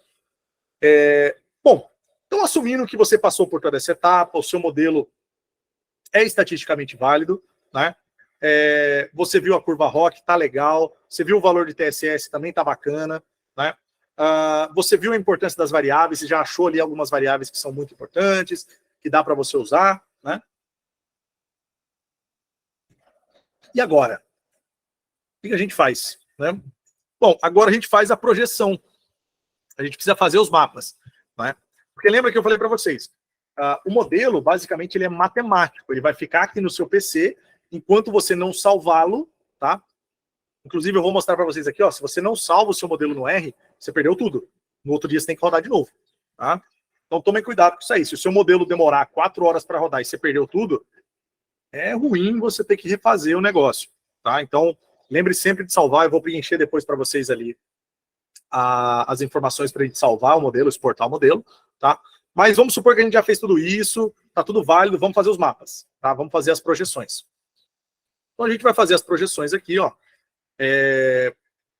Como é que a gente gera essas projeções? Tá? É bem simples, na verdade, da gente gerar as nossas projeções. Tá? Eu vou chamar essas projeções de proj_clear e vou usar a função predict. Tá? Então, meu modelo está legal, vamos fazer a projeção. Aqui, primeiro, quem eu quero projetar? Meu modelo. Tá? Segundo, vou projetar o meu modelo aonde? Então, aqui é uma questão que a gente precisa parar e pensar um pouquinho. Eu posso projetar o meu modelo na minha área de estudo mesmo, eu posso projetar em outro lugar. Porque vamos supor que você está fazendo uma análise de espécie invasiva, né, de espécie invasora, espécie alóctone, espécie exótica, coisa desse tipo. Então você modelou a sua espécie no ambiente natural dela. Mas você quer projetar no outro país, no país vizinho, por exemplo. Aqui, na função new data, é onde você vai colocar esse novo conjunto de localidades aonde você vai projetar, tá? No nosso caso, eu vou projetar o meu modelo no Brasil mesmo, porque eu treinei ele no Brasil e o meu interesse é o Brasil, tá? Então eu vou colocar aqui, ó, o meu Arpia de novo, beleza? Vou fazer a projeção em cima do Brasil de novo. Vou usar o argumento FileName para salvar já diretamente as minhas projeções na pasta, tá? Então eu vou colocar isso aqui na pasta projeções, vou dar um nome, como, sei lá, proj_arpia. Ó, nosso modelo já acabou, viu? Muito legal. Com a extensão GRD, tá? A extensão padrão aí. Não vou colocar como TIFF, você pode colocar como TIFF, pode pôr PNG, JPEG, o que você quiser. Eu gosto de usar GRD, tá? Preferência minha. Número de núcleos do meu processador que eu vou usar para fazer a projeção, porque ela demora também, tá? Vou colocar 2. E depois eu posso rodar isso aqui. Mas como o nosso modelo terminou, né? Conseguimos rodar ele aí em, sei lá, 5 minutinhos, né? Vamos ver o resultado desse negócio. Vamos ver o sumário, tá? Deixa eu limpar aqui. Vamos ver o sumário. Olha só que legal. Esse é o sumário da nossa modelagem. Tá? Quando a gente roda o sumário, ele tem algumas informações interessantes. Tá? 30% dos nossos dados foi usado para testar, 100% dos modelos do Maxent deram bom, muito legal. O Maxent é difícil dar erro, tá, gente? O Maxent é muito difícil dar erro. E aqui tem as informações que a gente pode utilizar. O nosso AUC é de 0,83, não é tão alto, tá? Se a gente assumisse um corte de 0,7, 0,83 está bom, tá? O TSS está em 0,5. Se a gente assumisse um corte de 0,4, também tá ok, tá? Tá 0,1 acima, tá bacaninha. É um modelinho bem assim, legal, tá? Bem sucinto. Talvez ele não tá criando muitas expectativas na gente, né? Então é um modelo bacana. Se você quiser já ver esse valor do AUC na curva ROC, aquilo que eu falei, né? A gente pode rodar aqui, ó, curva ROC. Ele vai projetar a figurinha pra gente. Ó. Olha que legal. Vou até colocar aqui para vocês darem uma olhada, tá? A curva de cima, né, vermelho, aqui no caso, é a curva do treinamento. O ROC de treinamento foi 0,85. A curva de baixo, curva azul, é a curva do teste, 0,82. Então aqui a gente faz uma média, tá? Então basicamente a gente tem aí um 0,82, tá? 0,82, 0,83 aí de AUC. De novo, um modelo legalzinho, tá bom? Um modelo bem bacaninha, nem tão bom demais, nem tão ruim, tá? Na média, beleza? Vamos pegar a importância das variáveis. Vamos ver quais variáveis contribuíram mais para o meu modelo. Olha só. Quando eu rodo aquilo lá, ele vai mostrar para mim, ó, a importância relativa das variáveis, tá? Então, olha, das minhas 8 variáveis, a variável mais importante foi a variável 4 para minha espécie, tá? Nesse modelo, tá certo? Nesse modelo. As outras variáveis são 24%, 18%, 27%. Então, assim, aqui sozinho, só essa análise da importância das variáveis já é uma análise muito legal de se fazer, tá? Porque dependendo do que você está estudando, você já pode discutir, por exemplo, assim, olha, realmente, a variável que determina a distribuição da minha espécie, ou que pelo menos pode significar um determinante para a distribuição da minha espécie, é a variável de pluviosidade, a variável de isotermalidade, a variável de, sei lá, precipitação do mês mais quente, algo desse tipo. Tá? Então isso aqui já é uma informação que talvez já tenha valor biológico para você. Tá? Então percebam que cada etapa da modelagem dá para a gente ir removendo ali algumas informações, né, pegando algumas informações e já ir acrescentando no texto, já usando de discussão, já usando de resultado. Tá bom? Isso aqui é só um exemplo, tem muito mais coisas que a gente pode fazer. Tá? Na verdade, gente, assim, só um parênteses aqui, né, para vocês que estão assistindo aqui, para o pessoal que está assistindo em casa, essa aula de modelagem, ela tem duração de pelo menos umas 4 horas. Tá? A gente está resumindo tudo isso em 2. Por isso que a coisa fica um pouco corrida. Então, assim, de novo, não tenham receio de mandar e-mail, de tirar dúvida, de repente falar assim, Gustavo, vamos marcar uma aula extra, tá? Vamos sentar todo mundo junto com calma para a gente fazer. A gente faz, tá bom? Então não tenham receio disso aí, beleza? Então vamos lá. O modelo está válido, vamos fazer o mapinha, vamos fazer a projeção, tá? Vamos rodar aqui. Demora um pouquinho também para fazer os mapas, tá? Quanto mais réplicas você tem do seu modelo, mais vai demorar para fazer a projeção, tá? Então imagina assim, você tem 1000 modelos, são 1000 mapas que o R vai fazer para você, e aí demora, tá? No nosso caso aqui são só 3. Bom, então o negócio acho que vai ficar um pouquinho mais rápido aí de fazer, tá? Vou fazer um ensemble para vocês, né? Vou fazer um ensemble depois. Enquanto ele está fazendo a projeção, vamos criar já o nosso ensemble, tá? Que é o mapa de consenso final que vai juntar o melhor dos nossos 3 modelos, tá? No caso aí de vocês seria o melhor de 15, o melhor de 50, o melhor de 100, tá? Vamos fazer um ensemble. Então o ensemble eu vou chamar de ens arpia. Vou usar a função ensemble e vou de novo fazer aqui algumas configurações para que o R possa gerar um mapa final para mim, tá bom? Então, de novo, primeiro objeto que eu coloco, meu modelo. Ó, já acabou a projeção, viu? Muito legal. Opa, citei a função errada aqui. Vou colocar o meu modelo, primeiro, né? Porque é o modelo que eu quero criar o ensemble. Segundo, aonde eu vou gerar o meu ensemble? A mesma coisa, vou gerar o meu ensemble no Brasil. Então, o meu new data é sempre o BioArpia. Mas, de novo, na situação de vocês pode ser outra, tá? Na situação de vocês pode ser outra coisa. Vou fazer o BioArpia. E agora eu vou passar algumas configurações para que eu venha selecionar o meu ensemble, tá? Para que eu venha fazer o meu ensemble dar certo, para que eu venha dizer como ele quer selecionar os melhores modelos, tá certo? Então, vamos lá. Vamos fazer uma lista de informações para o R fazer o ensemble, tá? Primeiro, qual é o método de ensembling que eu vou fazer? É o método com peso, tá? Weighted. Eu quero dar peso para as coisas. Se eu vou dar peso para as coisas, qual vai ser o meu...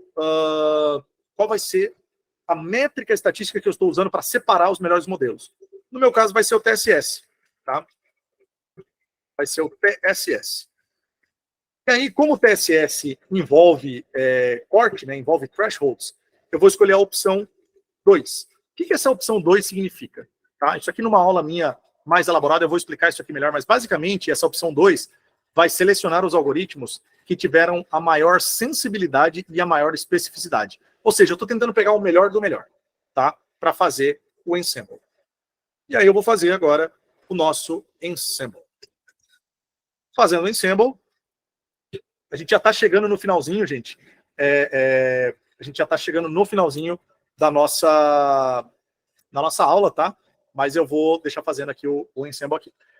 Lucas, você fez a pergunta, o que é NC, né? NC é uma abreviação para Number of Cores, tá? É o número de núcleos do meu processador que eu estou usando nesse processo aqui, tá? É a mesma coisa do paralelo lá de cima. Só que aqui, em vez de ser usado como paralelo, né, o nome da função ser paralelo, é NC, é de número de núcleos, tá bom? Number of Cores aí, tá? Ó, fizemos o nosso ensemble, gente. Finalmente chegamos no ensemble e vamos chegar naquilo que todo mundo gosta de ver, que é o mapa, tá? Então agora, fiz o meu ensemble, vamos plotar o mapa e ver como é que ele tá. Tá? Vamos plotar o mapa da arpia. Aí nós temos o mapa de adequabilidade ambiental para a espécie arpia. Tá? Temos um mapa bem rústico, bem grosseiro, tá? Porque ele ainda está com cores não tão bonitas, né? Ele não está tão legal assim para a gente colocar numa publicação. Não recomendo colocar isso aqui numa publicação, tá, gente? Não recomendo colocar isso aqui numa monografia, tese, dissertação, o que for, tá? Mas basicamente o que a gente tem aqui, ó? Essa é a escala de adequabilidade ambiental, tá? Quanto mais próximo do branco, menos adequado é o ambiente. Quanto mais próximo do verde, mais adequado ele é. Essa escala vai de 0 até 1, tá? Isso aqui é porcentagem, né? Se vocês fizerem isso aqui vezes 10, vai dar a porcentagem no caso, tá bom? Então, o que a gente vai ter aqui? Nós temos as regiões mais adequadas e menos adequadas para a nossa espécie. E agora, olha que curioso. Vamos fazer o seguinte. Só para a gente finalizar aqui. Esse é o nosso mapa de adequabilidade. Eu vou plotar os pontos em cima desse mapa de adequabilidade, para a gente ver se essa nossa adequabilidade projetada pelo Maxent é congruente com a distribuição atual conhecida da espécie. Tá? Então, vou colocar aqui o meu SP-Thin. Vou colocar uma corzinha vermelha, só para a gente ver melhor. Tá lá os nossos pontos. Tá? Então percebam que o nosso modelinho, embora grosseiro aqui, a gente fez, né, só para entender melhor o processo, como é que ele funciona. Percebam que esse modelo ele é congruente com a distribuição conhecida da espécie. Tá? Então o que a gente tem aqui é uma aproximação do nicho ecológico realizado da arpia. Tá? Então essa é uma forma que a gente tem. Isso aqui é um modelo de distribuição, Gustavo? Não é um modelo de distribuição. Tá? Não pode chamar isso aqui de modelo de distribuição. Por quê? Porque eu modelei a adequabilidade ambiental dessa espécie. Eu estou trabalhando com variáveis bioclimáticas. Beleza? Aí, assim, esse aqui é o final do processo, né? Aquilo que eu falei para vocês ontem. Não é o final, tá? Não é o final. Tem muito mais coisa que a gente vai fazer em cima disso aqui. Só 3 réplicas não existe, tá? Só um algoritmo não existe. Então, a gente teria que ter uma coisa mais rebuscada, é um processo que demora mais. A gente gastaria aqui um dia inteiro fazendo só essa modelagem para chegar num modelo bacana. Tá certo? Pessoal, eu tinha muito mais para fazer com vocês ainda, que eu ia fazer as projeções do futuro, né? A gente ia fazer o quanto a espécie perde, o quanto a espécie ganha de nicho, fazer todas essas questões, mas infelizmente nós não temos hora para fazer isso aqui, nós não temos tempo para esse tipo de atividade agora, tá certo? Então, assim, o que eu vou dizer para vocês que nós vamos fazer, tá? Eu vou gravar um vídeo adicional para vocês, depois, ao longo da semana aí, que vai ser o vídeo final, tá? O vídeo final vai ser basicamente a projeção do futuro, vai ser essa análise de ganho, perda de área, tá? De adequabilidade, e também o modo como vocês vão gerar um mapa personalizado, um mapa mais bonito, tá? Um mapa com cores mais vibrantes, um mapa com uma escala geográfica, tá? Uma coisa bem mais apresentável que vocês podem utilizar no trabalho de vocês, tá certo? Então eu vou gravar esse vídeo adicional, vai ser um vídeo talvez de, sei lá, uns 20 minutinhos, uma coisa mais curta, só para fechar isso daqui, tá? Eu não sei quanto tempo demora para eu fazer ainda essas projeções do futuro, né? Porque, de novo, elas demandam um pouquinho mais do computador, eu vou precisar fazer uns processos adicionais, e aí eu vou fazer isso para vocês. E aí eu mando por e-mail, beleza? Então, assim, em tese, o nosso mini curso termina aqui, em tese, tá? Tem muito mais coisas para a gente fazer, claro, beleza? Mas vamos lá. São 5 para as 4 aí para vocês, né? Aqui para mim são 5 para as 18 da tarde, da noite, na verdade, né? Vamos lá. De tudo o que eu mostrei para vocês aqui, né? Eu sei que é muita coisa, eu sei que é muito rápido a gente falar, né? Mas vocês viram que o processo no R não é um negócio complicado, tá? Não é um negócio assim, de novo, não é um bicho de 7 cabeças, né? Dá para replicar. Esse script aqui, depois eu vou mandar ele para vocês, bem documentado, bonitinho, tá? Linha por linha, escrito o que vocês estão fazendo, como é que vocês estão fazendo, por que vocês estão fazendo. E é assim, é o que eu falei para vocês, né? Eu vou mandar um conjunto de artigos para vocês lerem, tá? Que são literaturas boas, que eu sempre recomendo para o pessoal estudar, para o pessoal poder ter acesso, né, a esse material. Pessoal que vai assistir isso aqui no YouTube, né? Depois pode mandar um e-mail também, falar, Gustavo, ó, compartilha comigo os arquivos aí também, tá? Mas eu compartilho, beleza? Isso, pessoal que vai fazer depois em casa, assistindo o vídeo, né? Podem dar uma olhada com calma, tá? Vai fazendo devagarzinho. Se vocês tiverem erro, dependendo de onde vocês tiverem erro, vocês podem mandar e-mail, tá? Manda lá no meu e-mail, reis.brito@unesp.br, tá? Fala, Gustavo, ó, tô com dúvida, me ajuda aí. Ou de repente fala assim, Gustavo, não tô conseguindo resolver por e-mail. Vamos marcar um Meet? A gente marca um Google Meet, eu sento com vocês, a gente roda junto, tá? Para conseguir chegar no resultado aí. Ô, Lucas, eu vou mandar sim, tá? O script para vocês completinho, já com os cenários futuros, com os mapas personalizados. Vocês podem até rodar, não precisa nem esperar eu fazer o vídeo, tá bom? Pode rodar completinho aí já para vocês terem uma ideia de como é que vai ser. Beleza? Pessoal, alguma dúvida só para a gente finalizar? Alguém tem alguma dúvida? Tem algum questionamento, alguma coisa? Eu espero, gente, ó, de verdade, de coração, tá? Eu espero que, de novo, isso aqui eu possa ter trazido para vocês um pouquinho do mundo da modelagem. É muita coisa, tá? É bastante coisa mesmo. As aplicações são inúmeras, tá? Dá para fazer muitos trabalhos com isso aqui, muitas colaborações com isso aqui, tá? Mas, assim, eu espero que vocês saiam daqui conhecendo que modelagem não é apenas apertar botão, tá? Não é apenas pegar o mapinha e falar, isso aí é a distribuição da espécie, não é só isso. Tá certo? Pessoal, então, obrigado aí pela presença de vocês, tá? Muito obrigado mesmo pela participação, por esses 2 dias, vocês terem estado comigo aí. De novo, sem vocês, esse mini curso não teria acontecido. Bom, o pessoal que vai assistir aí depois de casa, também obrigado pelos views, né? Pela participação de vocês. Se precisarem, manda e-mail, reis.brito@nes.br, tá? E aí depois eu vou compartilhar com todo mundo a apresentação, o script completo e as literaturas que eu prometi. Beleza? Então, muito bem, pessoal. Eu acho que por hoje é só, né? Nós podemos encerrar a nossa gravação e fechar por aqui o minicurso. Valeu!